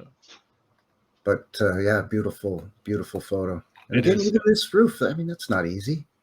No. You know. No. And it's brick. The building's brick, and the windows. You can see it all there. Yeah. Yeah. Yeah, I love that photo. Just, I think Yeah. the narrative that we're given on Winnipeg, oh, it's this, it's the small, insignificant, insignificant, Hmm. sort of prairie city, and nothing ever happens there. Nothing ever really has happened there. But Hmm. I would beg to differ that at one point in the old world, it was a major, like, golden city. Yeah. It I agree. was, I mean, again, because of the transportation hub narrative that we're given for then and now, even still, Winnipeg's very important in terms of train, trucks, uh, waterway shipping, all of that. Even today, very, very important city. And it well, Major airport there, the whole bit. if we tie that in with the lakes in the area and the mud flooded. If everything was mudded and flooded throughout the continent, you can imagine just it's sweeping through that area, and creating the landscape even, or Yeah, affecting the landscape in that area, having to dig this metropolis of the old world out, because it is, from what we've seen, it's unbelievable the structures that they had there for what they're telling us. yeah, absolutely. I do believe that Winnipeg was a grand old world city, just like Detroit used to be, Hmm. or just like San Francisco. It's just we've had it drilled into our heads as Canadians that, well, there's nothing going on there because there never has. It's never really gotten any bigger than a few, a couple 100,000 people, and there's nothing there. Never was, never really will be. But I think at one point there was millions of people living in Winnipeg, and it was all Hmm. built up as a big old world sort of for the region of what we now call Canada. It was at one point, a major hub city in an old world. Exactly. Right, and they don't have structures like the legislature in a city that doesn't have some sort of significance. Right. Precisely. And It's like buildings like that post office. I mean, come on, man. so Or the that capital. hotel. They must have been preordained. The capitalization of these cities must have been known by whoever these inheritors were coming through these forces. The crown and the governments. Yeah, the Northwest Mounted Police, in conjunction with the fur trading companies, Hudson's Bay Trading Company, On um, behalf of the crown, on right? behalf of the Crown of England, Mm-hmm. sending in guys like David Thompson and stuff to figure out what happened post reset Mm-hmm. out here. But So knowing he these made his way. locations, Sorry. knowing these locations for sure, Yeah, right? and sending back what condition they were in, and Mm-hmm. from there they would sort of know what to develop where first and how to designate. This city becomes the capital of what's going to be this province, Mm-hmm. and so on and so forth. Mm-hmm. Because it was in the late 1700s and late 1700s, early 1800s that David Thompson made his way from Ontario out through the provinces and eventually to where you are into British Columbia. Mm-hmm. And he made a few trips. He didn't just make it all one trip. He made multiple trips over multiple years back and forth. Mm-hmm. And for a couple of different fur trading companies, as mentioned. So, you get European eyes that are bankrolled by the controllers coming out here really early on, quite early after the reset. Mm-hmm.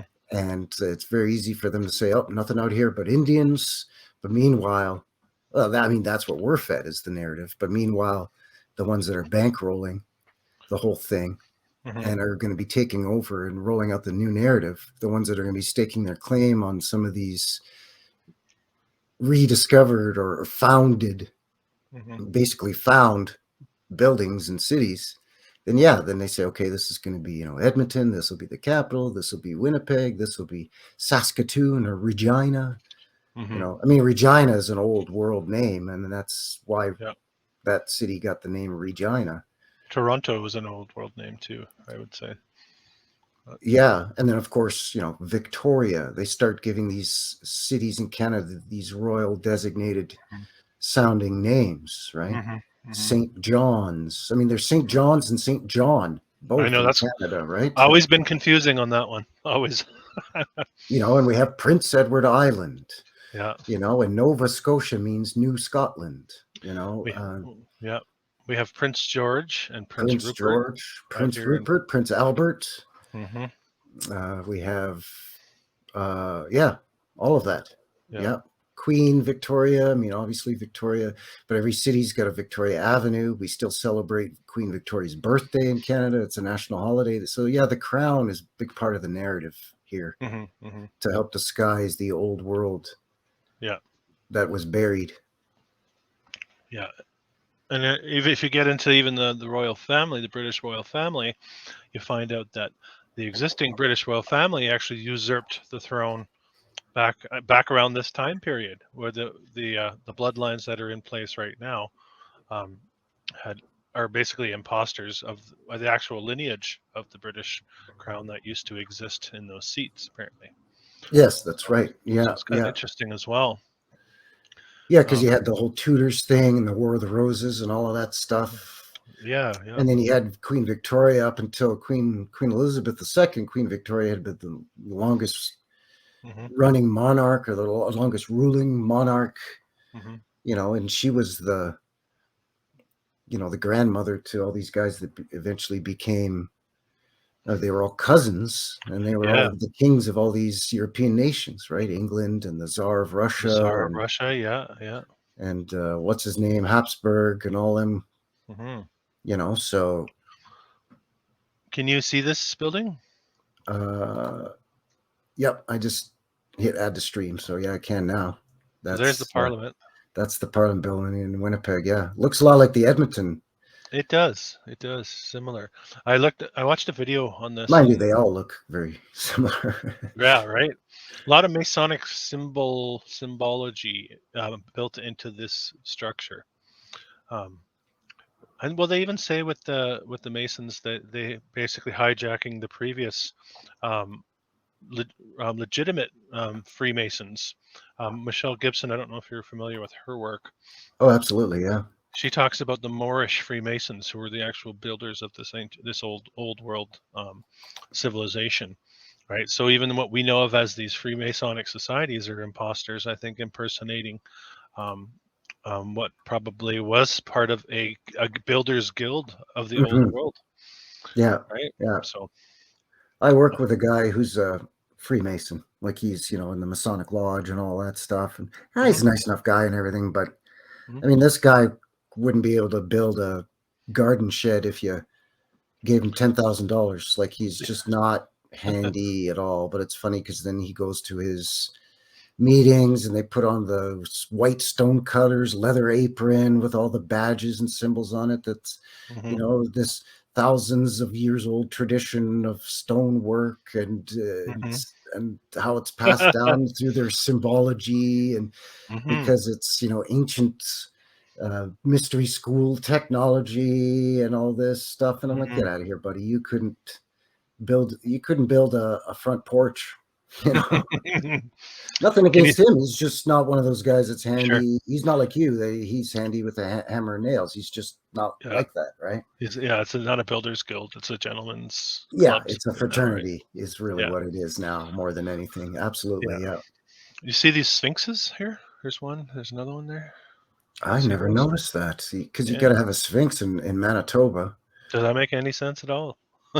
right? Yeah, Do they and even then know what sphinxes were in Winnipeg, Manitoba in the late 1800s? that's a good point. Yeah. Like Egypt wasn't really a thing until the 20s, we're told, right? Is when it sort of became a popular fad, Hmm. right? People started decorating their houses in like the newest style with like Egyptian little statues, and they started having Egyptian subject matter in the old silent movies, like the old Rudolph Valentino, the son of the pharaoh, and all this Mm. stuff. Yeah, yeah, yeah. The early ones. Yeah. Interesting. This apparently was a 6-year window, 7-year window. Construction started in 1913, opened in 1920, July of 1920. We are told, right? Jeez. Kind of an interesting story. I watched a video on this little. This is a golden boy up here, golden statue or whatever it is. Okay. Um, Supposedly they were having that built by a statue maker in France, and this is during World War One. And his fact is what would it be? Shop, I guess, factory that he made his statues in was bombed by the Germans or the Axis, and all the statues in the shop were destroyed except for this golden boy who survived the bombing. Eventually, this golden boy statue gets shipped onto, um, yeah, it gets put onto a ship to cross the Atlantic, and what happens? The ship gets commandeered by U.S. forces in World War One. The golden boy gets basically buried under all sorts of cargo and forgotten for several years, till Uh-huh. eventually it surfaces several years later and makes its way to the Manitoba legislature, and they put it on top. So it was And really long, a long-winded story. I thought was funny. yeah, that sounds like a crazy story because you're going to want to contact some goldsmith way of over in France in the Yeah, early 1900s to make you a statue. You can't just have yeah. one made in Montreal where No, there's going no. to be French workers and skilled craftsmen there that are probably come from the old country and would have the same skill set. Uh, you know, uh, It's No, ridiculous. there's no French artisans in Montreal at all, at No, all. Montreal is spectacular, by the way. Old World City. Woo. Oh yeah, Wow. it's a World UNESCO site Yeah. too. The old Montreal, the old port, is Hmm. one of the oldest parts of North America. Also, Yeah, I of course, started a class. they say that about Halifax. They say that about St. John's. They say it about Quebec City. They say it about Montreal. These are Hmm. the oldest cities in North America. Well, one of them's got to be the oldest. Yeah, which one is it? Yeah. I've heard Quebec City, and I've heard St. John's. Yeah. I think Quebec City might be the oldest walled city in North America, is maybe the distinction, because St. Mm. John's is not a walled city, Oh but yeah. apparently St. John's is freaking old. I mean, it's right there in Newfoundland, so it's right on the Sure. easternmost tip of Canada, right? So So founded earlier. Founded earlier. founded the earliest, yeah, Yeah. exactly. Yeah. Coming from the Europe on the shipping, Yeah, it would have been, the right? ocean currents, right? Sure. Yeah, it would have been. Yeah. Early legislature building. We might have saw this briefly earlier, but Look at all they the had tech on that thing. very techy. I know. Yeah. Wow. Flour mill. Yeah, I remembered seeing this one too, because there's the whole Ogilvy and Robin Hood narrative in Eastern Canada and in Manitoba. Mm. Some pictures you see, some old pictures of Winnipeg, you see in the background of the Ogilvy mill, this one, and then in some of the wider shots, you can see that there's also a Robin Hood flour mill in the same shot. Yeah. Oh yeah. Competitors. Yeah. I guess. I love the old stacks, the old brick stacks too. I think this is leftovers from the old world. This, you can see the structure here with the similar mansard style roof, and yeah. I would this go looks along with that too. And then they just added on those buildings on the side and connected them to windows and bashed out the window, put a doorway in, and connected it. Yeah. That's how it looks sort of to me. Yeah. Yeah. I'll go through a few more. Orange Lodge. The Orange Lodge. Yes, Protestant. they were big here in Canada, weren't they? Yeah, I read a little blurb on that too. Had a major influence on a lot of these cities in Canada. Yeah. The George Murdoch, who was the first mayor of Calgary. He was the mayor when Calgary had our Great Fire. Okay. He's originally from Chicago and lived there when they had their Chicago fire, by the way. Yeah. Lucky guy. He must have had matches in his pocket. Yeah. Maybe the cow he used to kick over the lantern in Chicago, he brought with him to Cowtown, Calgary, Alberta. Cowtown, there you go. Well, that's why I have that picture up in the top right corner of our screen there. It's the picture of Stephen Avenue, downtown Calgary, with a freaking cow standing in the middle of the road. Yeah. But apparently, not only was he a Freemason and a member of the fire brigade, but he was also a member of the Orange Club as well. Oh yeah. Yeah. That makes sense, and they were pretty widespread. A lot of these, that Orange Club. I saw they had a major influence. So I'd never heard of it before, actually. So there's the Carnegie again. Here, I'll roll through what I got left. May as well get it all the visuals. So those Carnegies are always so suspicious, because whether it's somewhere in Idaho, somewhere in Canada, somewhere in, I don't know, Utah, they pretty much all look, if not identical, very, very similar. So again, it's just if a building looks like this, we'll rubber stamp it as that's a Carnegie Library. Ka-chunk. Okay, narrative done for that one. What's next? I'm starting to think about all that as like components on a circuit board, and what all these things as part of the old city and cities and how they flowed, and each structure has its own purpose as a part of the whole. Because you start to see the patterns. Component contributed to the overall functioning of the city. That's right, yeah. Because the patterns repeat themselves, don't they? And you start to see them everywhere, like it was a blueprint. Yeah, that's why everybody in this community at some time or another has just exclaimed literally out loud, as they're doing, like you and I right now looking at photos, or whether they're out doing a boots on the ground and they're standing in front of a building. These all look the same, no matter what city, in what part of the world you're in. That's right. The city hall or the state capitol building looks the same. The post office looks the same. The courthouse looks the same. Yeah. And even though they had different architects and contests and built hundreds of years apart, thousands of miles away from each other in different countries on different continents. Doesn't seem to matter, does it? Yeah, it's funny. Yeah. Now this one they're calling never built. We're told Richardson Building. You can see it here lit up. I always wondered, was it built, or did it actually stand, and was it torn down, or was it always just something that they had in mind but So never? they're just trying to say this is sort of an artist conception or an Yeah, artist's proposal to what they were planning on building, and they just never built it. that's what they're trying to say. Yeah, but I don't Seems know, like an awfully. It seems like more than just a sketch. doesn't it? It feels like a sketched photo, doesn't It it? feels like it's a photo, and they sketched over it to make it look like they sketched it, like they did the old school photo manipulation thing Mm-hmm. on it. You Mm-hmm. know what I mean? Yep. Yep. So to make it look like, oh no, we were just proposing this. This is just an artist's rendition of the proposal of the building to submit to the corporate backers, and they decided they didn't want to fund it or whatever.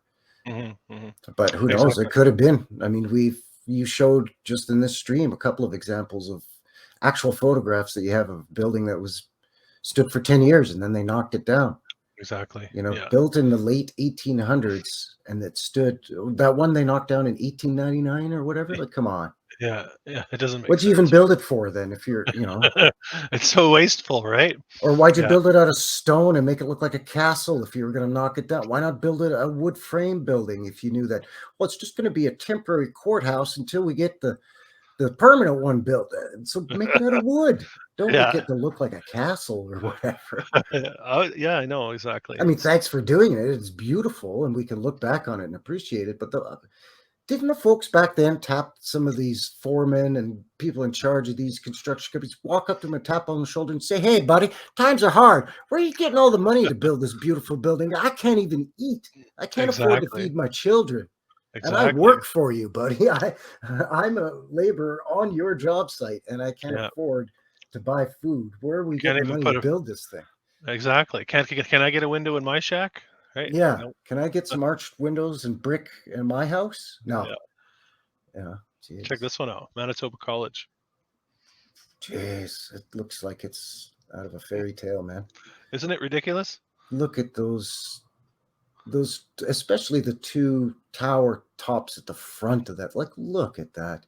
I know. What the heck is going on here? That looks like one of the buildings that they would call the Transylvanian Pavilion at one of the old World Fairs. Expositions. Yeah. Exactly. You're There's right. a Yeah. World's Fair building from somewhere. You know what I mean?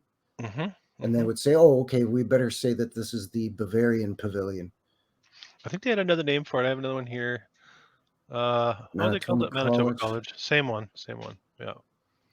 Yeah. Beautiful It's building. awfully fancy for some book learning. That's I mean, true. are they taking the classes outside and they're staring at the building all day? Because that sure would inspire you to, for higher learning. But these kids are sitting inside the classroom, so Well, thankfully, awfully fancy outside. Carnegie's donating all sorts of books to the cause for the education. So thankfully, these buildings are up and ready to go for Carnegie's books. Yeah, that's true. You could just wheel them right in the front door. Yeah. Up those 114 million stairs that are real convenient to get in and out of, by the way, in Winnipeg in the winter when they're covered in ice and snow for 8 months. Oh, man. You don't want to build it right at the ground level so it's easy to shovel. No. You want icy stairs. That's what you want. Icy stone steps. Stairs are the best. Yeah. They got to be stone too, so that when you fall, you for sure break a bone. Not a wooden stair that's got some give to it. No. Yeah. You want ice-covered stone stairs. Look at this. St. Boniface That's College. St. Boniface again. Yeah. Jeez. No, this isn't the church, though. This is the church. This is a Oh, school. there's a college, right? Yeah. You talked about this. Yeah. Must have had leftover domes, eh? They just plopped them down everywhere. Yeah. Yeah, we got so many, we'll even put it on this little short stumpy tower. Yeah. So, I mean, the more I dug and the more I dig, doesn't matter where I look, the more I find. You can see, I can keep going deeper and deeper, and you just keep these structures. Clock tower missing a clock. Yeah. They'll just tell you it's a portal. And maybe it was, but yeah. More than likely, the clock got yanked out of it. Universities are real big hubs for old world buildings as well. Here you have because they can use the excuse more easily. Because if somebody ever came along and said, "Why is there a cluster of old world buildings all within a few hundred feet of each other?" Oh, it's a university campus. Exactly. See, that's the engineering building, that's the science building, that's the arts building, that's the administration building. Oh, Hmm. okay. That makes sense. That makes sense. Yeah. Oh, I see. Nothing to see here. Move along. Okay, got it. Exactly. Yeah. United College, looking like a castle. Yeah, because you want a cone-shaped dome, and then you want a multi-angled conical Yeah. dome too. So one's round, and then one's what, eight-sided, six-sided cone? I don't know. Yeah. You want to Yeah. put both to cover all the bases because it's easy, just super easy. Octagonal, maybe. Yeah. Fire. Did we see the fire hall? We might have seen. This might be a different fire hall than that That's a one. The other. different fire hall. The other one, the tower was on the other side. You're right. Yeah, you're right.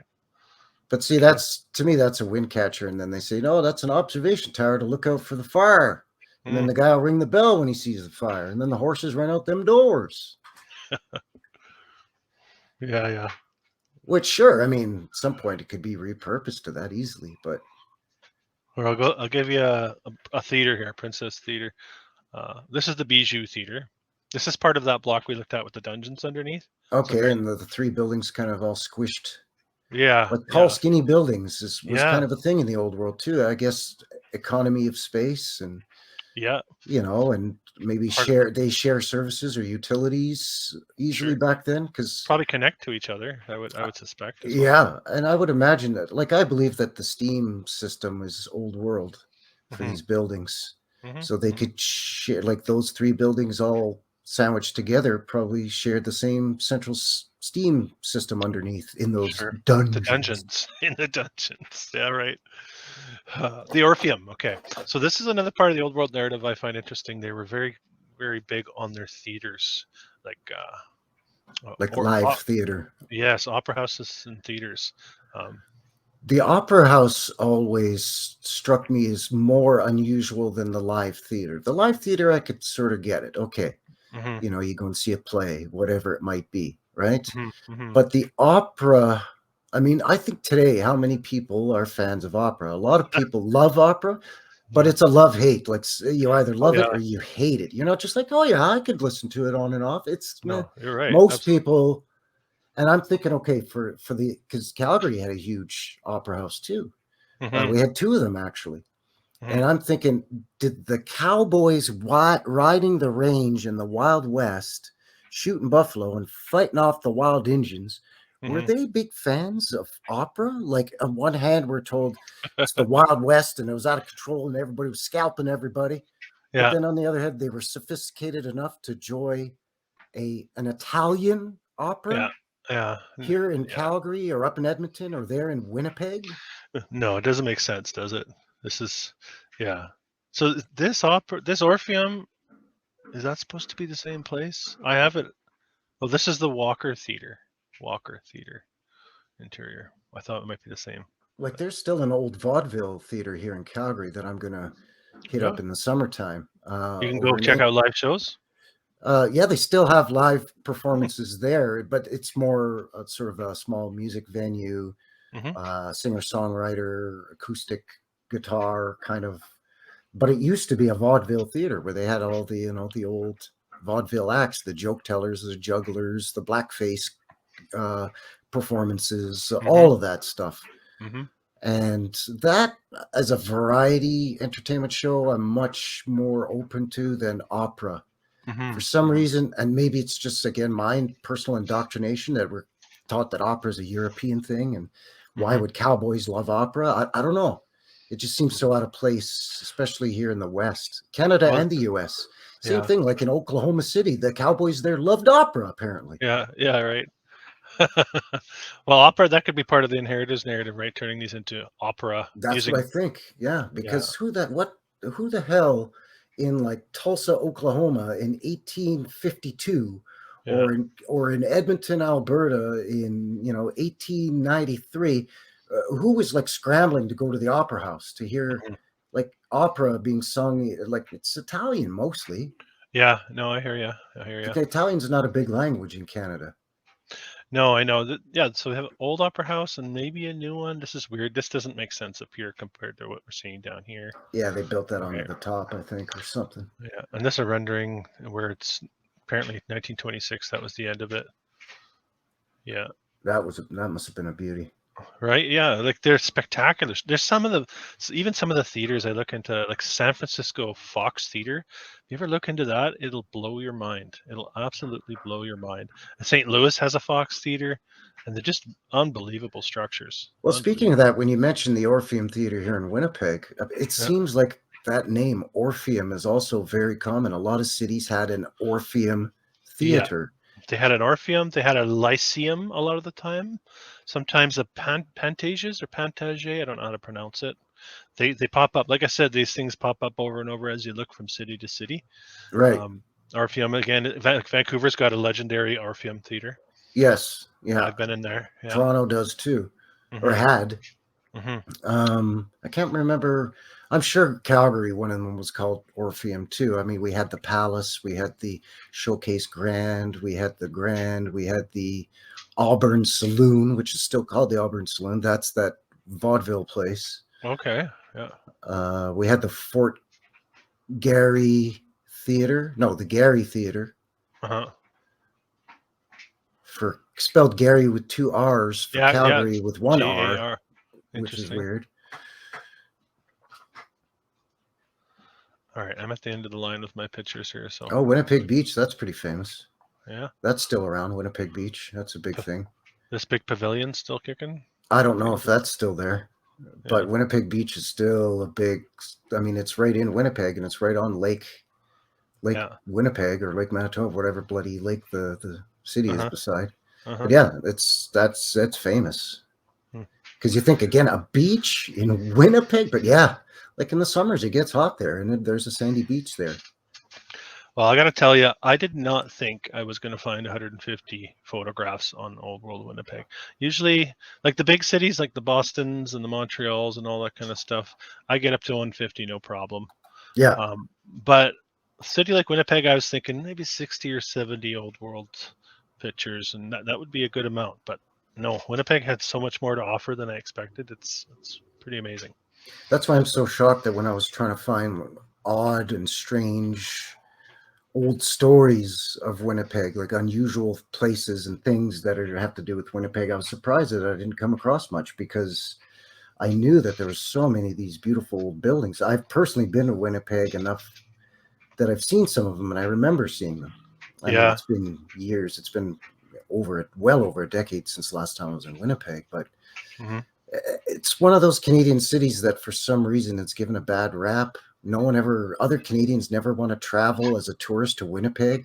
Like yeah. even now, like if I don't know, if I went and knocked on my neighbor's door and said, "Hey neighbor, I'm heading to Winnipeg for a vacation.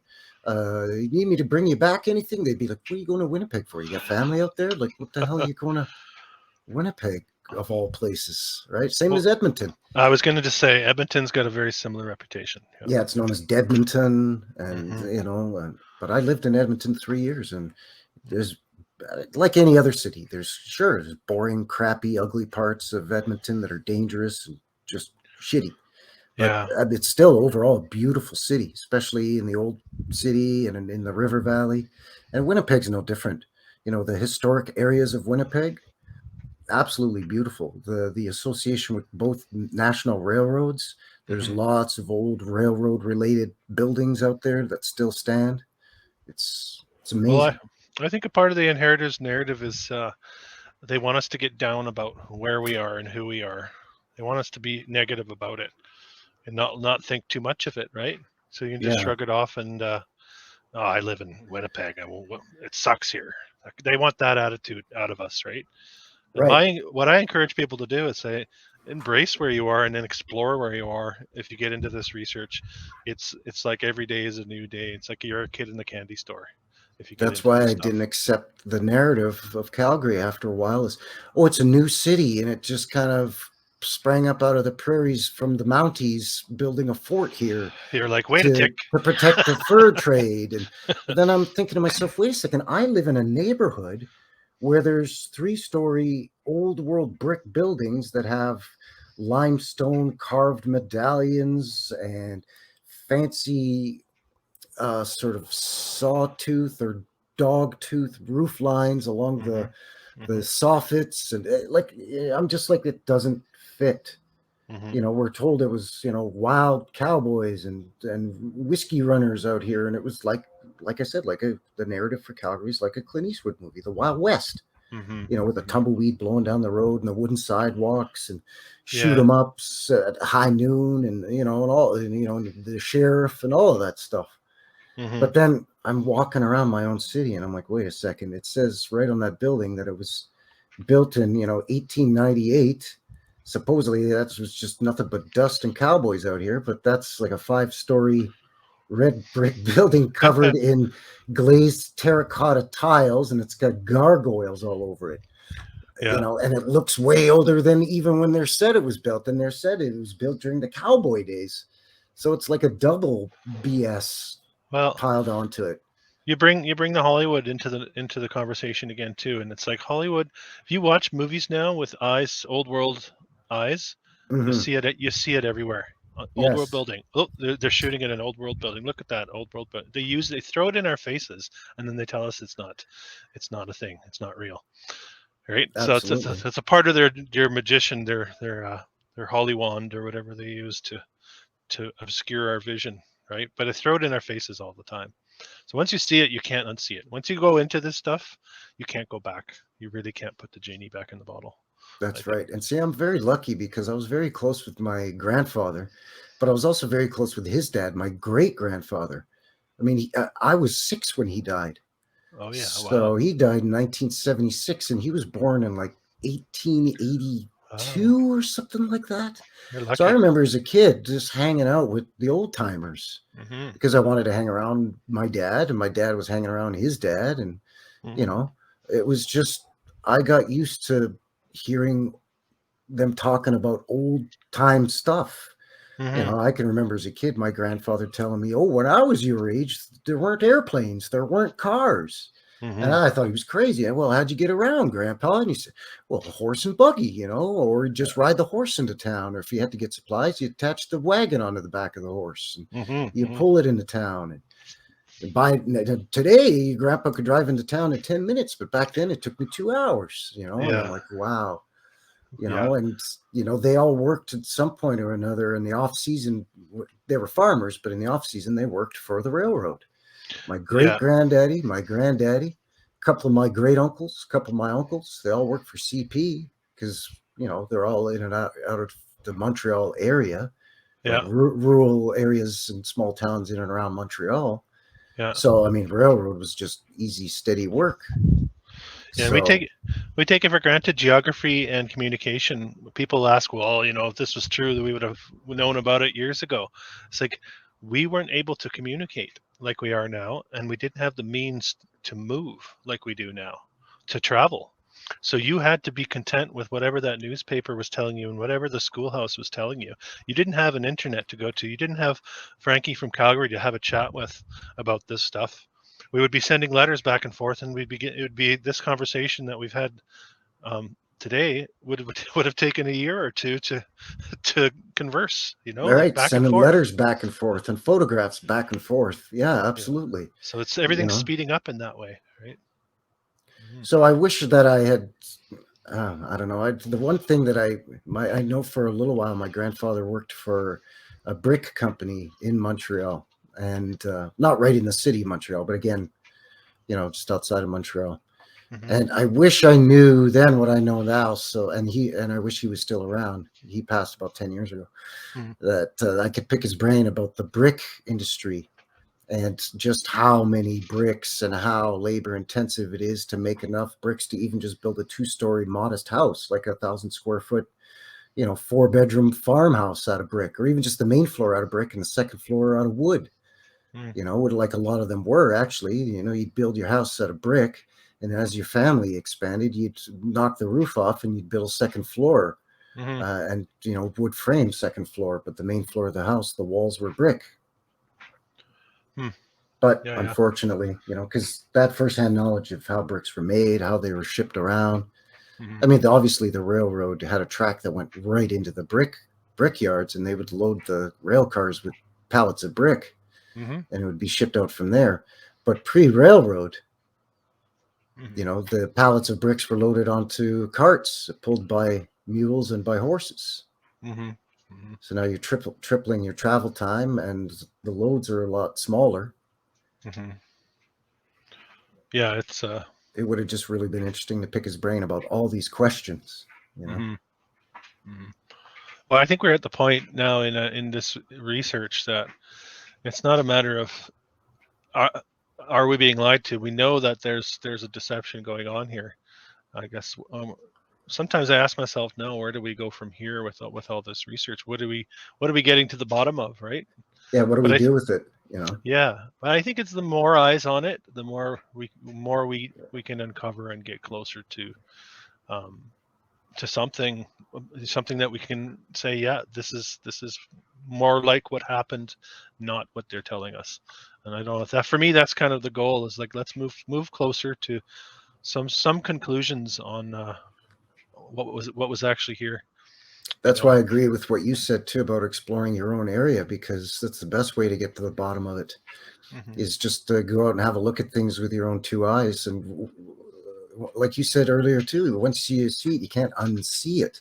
Hmm. Once I started noticing these buildings and saying, wait a second, it's built in 1892 here, but they're saying there's really nothing here in 18, Hmm. like it should have just been wood frame houses and Hmm. sod houses, right? You know what sod houses are? Yeah, yeah, I've seen those in the Yeah, I prairies mean and the. that's the narrative for around here, because it was so flat and hardly any trees until you Hmm. get a slightly closer to the mountains.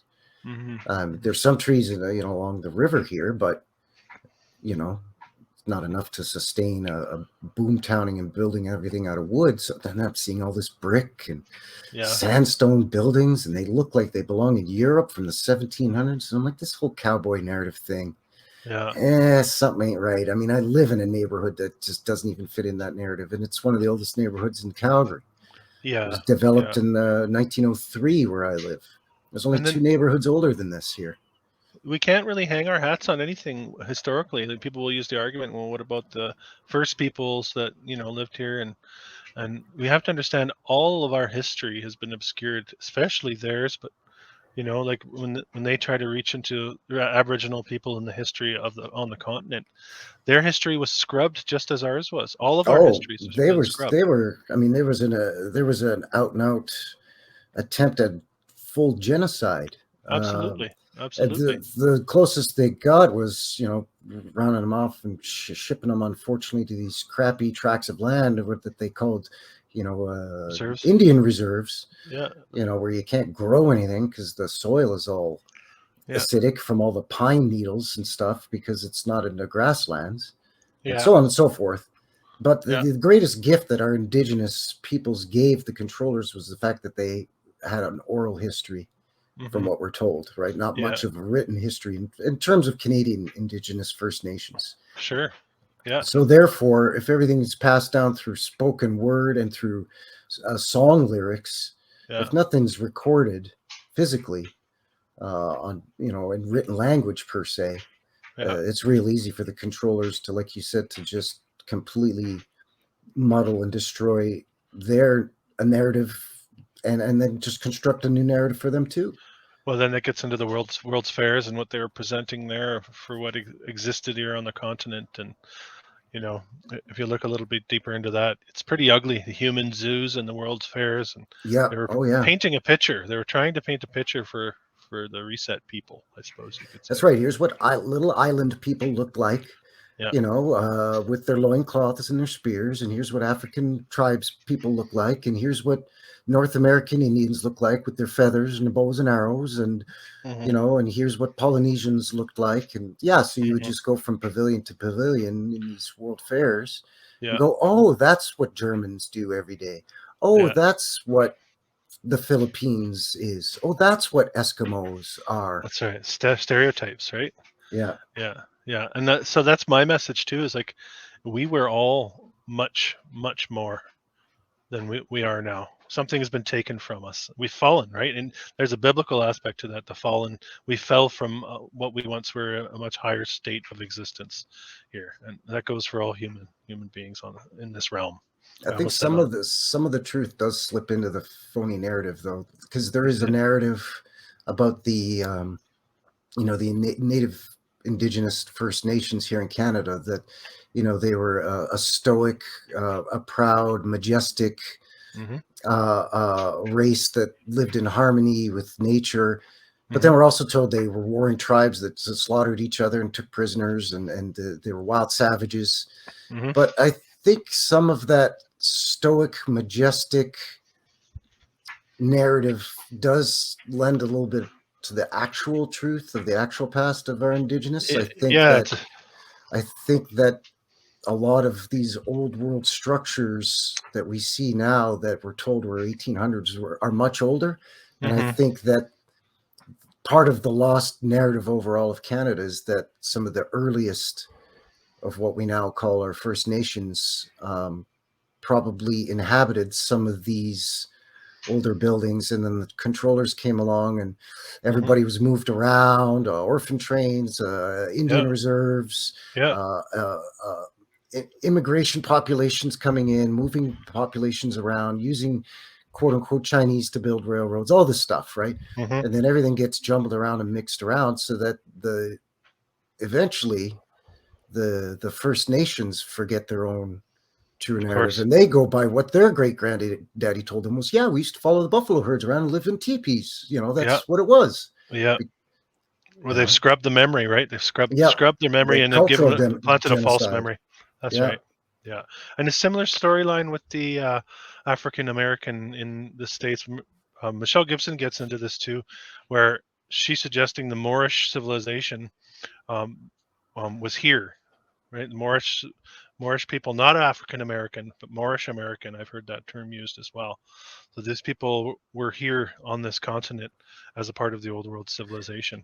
yeah, All I've heard that before too, in sort of certain areas of the sort of southeast, mm-hmm. and like in around Florida, Sure. Georgia, Louisiana. the Louisiana, the Carolinas, that sort of area. Yeah, Uh-huh. Yeah, yeah. And it and it, and made and conducted trade with the early Central and Southern American indigenous peoples. What we've mhm. come to be taught is the Aztecs, the Yeah. Incas, the what was the other one? The Aztecs, the Mayans. Mayans. Yeah. Mayans, yeah. Yeah. Yeah. It's all very interesting stuff. And then once you de-solidify the narrative, you can really explore these things, right? Well, the That's other pretty thing to interesting. remember too is that at one time, the entire Midwest of the United States, coming all the way up into southern Alberta here, was all part of the Louisiana territories, was Mm. owned by Spain. Yeah, yeah. So, like, were there Spanish people living all the way up through to what is now, the Great Plains and the Midwest of the United States, like, Mm-hmm. in Kansas and in the Dakotas. And like, did they speak Spanish? Like, even in the early 1800s in the cities, like, were the Mm-hmm. menus, like I saw John Levi where he found menus from Yeah. some old world city right around the mid 1800s, and a lot of the menus were in French and Mm-hmm. Spanish, and these were in Mm-hmm. American cities, like developed, built out modern American cities. Well, Mm-hmm. modern for that time, 1800s. So I'm Yeah. thinking, like, really, we speaking multiple languages here in the quote unquote new world, quite early on as Well, well. Like, was there yeah. Moorish tongues being spoken and early forms of Spanish, Well, yeah. early French, and, like, who knows, right? Well, yeah, where the homogenization of the language, where the English language is now taken over, and all again, back to the Aboriginal people and the Irish and many cultures, their languages are taken away from them. Because I think all language holds keys to the past as well. It's almost like the biblical story of the Tower of Babel, Yeah, where we were divided. We were once confuse the united. languages. When we Yeah, say we were once united, it doesn't mean we were all homogenous. It no, means that we were interworking. We're all these different people were together and able to coexist. that's And right. then there Yeah, was it's dividing. not necessary. I don't want to say that we're promoting, like, because people say, oh, that kind of thing is, what you want to. If we go back to that, it's like what the New World Order wants. And no, Exactly. we're No, not no, saying one world government, one world no. currency. No, no, no, no. We're We're not looking saying for that homogenization. these were still independent nations and regions of the realm. They Yeah. just coexisted and worked together. They were trading Yeah. partners. They were exchanged art and ideas, and Hmm. it was part of a sort of a global village made up of different cultures that worked in Yeah. unison with one another. Yeah. Yeah. Yeah, but there were still Definitely. some distinctions between certain areas of the realm, Oh, absolutely. Yeah. in terms of their culture and the way they dressed and languages and all of that sort of thing. Yeah. Absolutely. Yeah, Yeah, culture is what's being eliminated with the whole globalization that's right. process, Yeah. which is what we're trying to get back to, trying to retain in our culture. We're trying to dig a little deeper into the roots of it to get it back, I think. Yeah. That's why a lot of people say, oh, it's a shame we just don't build the way we used to build these old buildings. And it's not so much now, too, because all about the almighty dollar and it's cost prohibitive to be all decorative and beautiful. I mean, that's part of it. Yeah. But the other part of it is just, again, the culture Yeah. Yeah. denigration, right? Just destroying the culture. If just our basic buildings that we use for services and dwellings are unappealing, Uh-huh. it doesn't lend itself to a culturally driven, art driven No. society that can appreciate aesthetic beauty and function like working in unison. Hmm. Like these buildings may have had a function, but they're also beautiful. They don't just look like crappy factories today. Yeah. Yeah. And because art has been destroyed with the modern art movement, where that's you know guys like Van Gogh and Jackson Pollock. Well, okay, I can admire their work, but that's Yeah. held in just as high esteem as the Renaissance artists, or whatever you want to Yeah. call them, that narrative. And it's Yeah. like, no, that stuff was much more beautiful, and the buildings of the old world were much more beautiful because it was form and function Hmm. working together for a higher purpose. Yeah. So like technology lost, technology repurposed, right? And we went to the and all the petrochemical and all that kind of stuff. So there's definitely a hijacking that's gone on, and a covering up of old technologies that we haven't had in use for 100 some years, 200 years, who knows what it is. We're trying to figure that out, I think, Right. versus, Yeah. Yeah. yeah. But also not just that too, but re-prescribing our idea of what beauty is, Hmm. and Well, yeah. some people look at the modern glass skyscrapers and think, oh, these are beautiful. They're so amazing. Not Hmm. really. I mean, when it all boils down to it, it's a rectangle standing up on one end, kind of, sort of, for the most part. Yeah, the We're all brutalists, right? Yeah, and again, it's that brutalist. Yes, Yeah. exactly. Where Yeah. the ugly is touted as being beautiful, and the actual beautiful is touted as being old fashioned or out of favor. Yeah. I ran into that doing a lot of renovation work where people wanted flat stock and single colored shades of gray, that type of thing, and rather than ornate decoration and things that catch your eye. They want Right, because nothing to that's catch the your eye. old style. That's I don't want you doing my grandma's house. You're doing my house here, buddy, and I want it to Yeah. be modern and sleek. And Yeah. yeah, yeah, It's all a part of the ruse, that they put on. It's part of the trick, to to move us further away from what we once were, I yeah. think. It's part of our dehumanizing us. Hmm. Making Hmm. us less human, not Hmm. only physically with all of this, trying to marry technology with us as organic creatures. We'll get these implants in your brain. It'll help you, or what? No, no, thank you. Not only Yeah. that, but just all the other aspects of what they're plugging into our minds on a subconscious level in terms of weird ideas, finding Hmm. the ugly beautiful and finding the beautiful to be out of sync or something, That's when right. really Yeah. the opposite should be true. Well, they inverting everything. They invert everything, right? That's Yeah, what they say. Yeah. yeah, exactly. Yeah. All right, oh, that's, again, as always, really, really great to chat with you, buddy. I always have a great time meeting with you, my friend. This Yeah. Me is too. always a blast. And Yeah. like you said, kind of more down to earth, kind of having fun with it. Yeah. We don't have to be all hoity-toity and use all this fancy terminology necessary. Just, Yeah. a couple of fellas just checking out some photos and Yeah. exploring and trying to educate ourselves and educate anybody who wants to come along the journey with us. And I think that's a great way to do it. Right on. And Been a I pleasure. couldn't pick a better partner, man. Just nice and laid back, easy going, and coming to the table with lots of great stuff as usual. Just a couple knuckleheads. That's all That's we are. right. Just a couple of knuckleheads doing our thing. All right. Take care, my friend. All right, all have yourselves a good one, and have fun with the family for your time off. Yeah. All right, we'll talk to you later, sir. Take care, Bye. okay?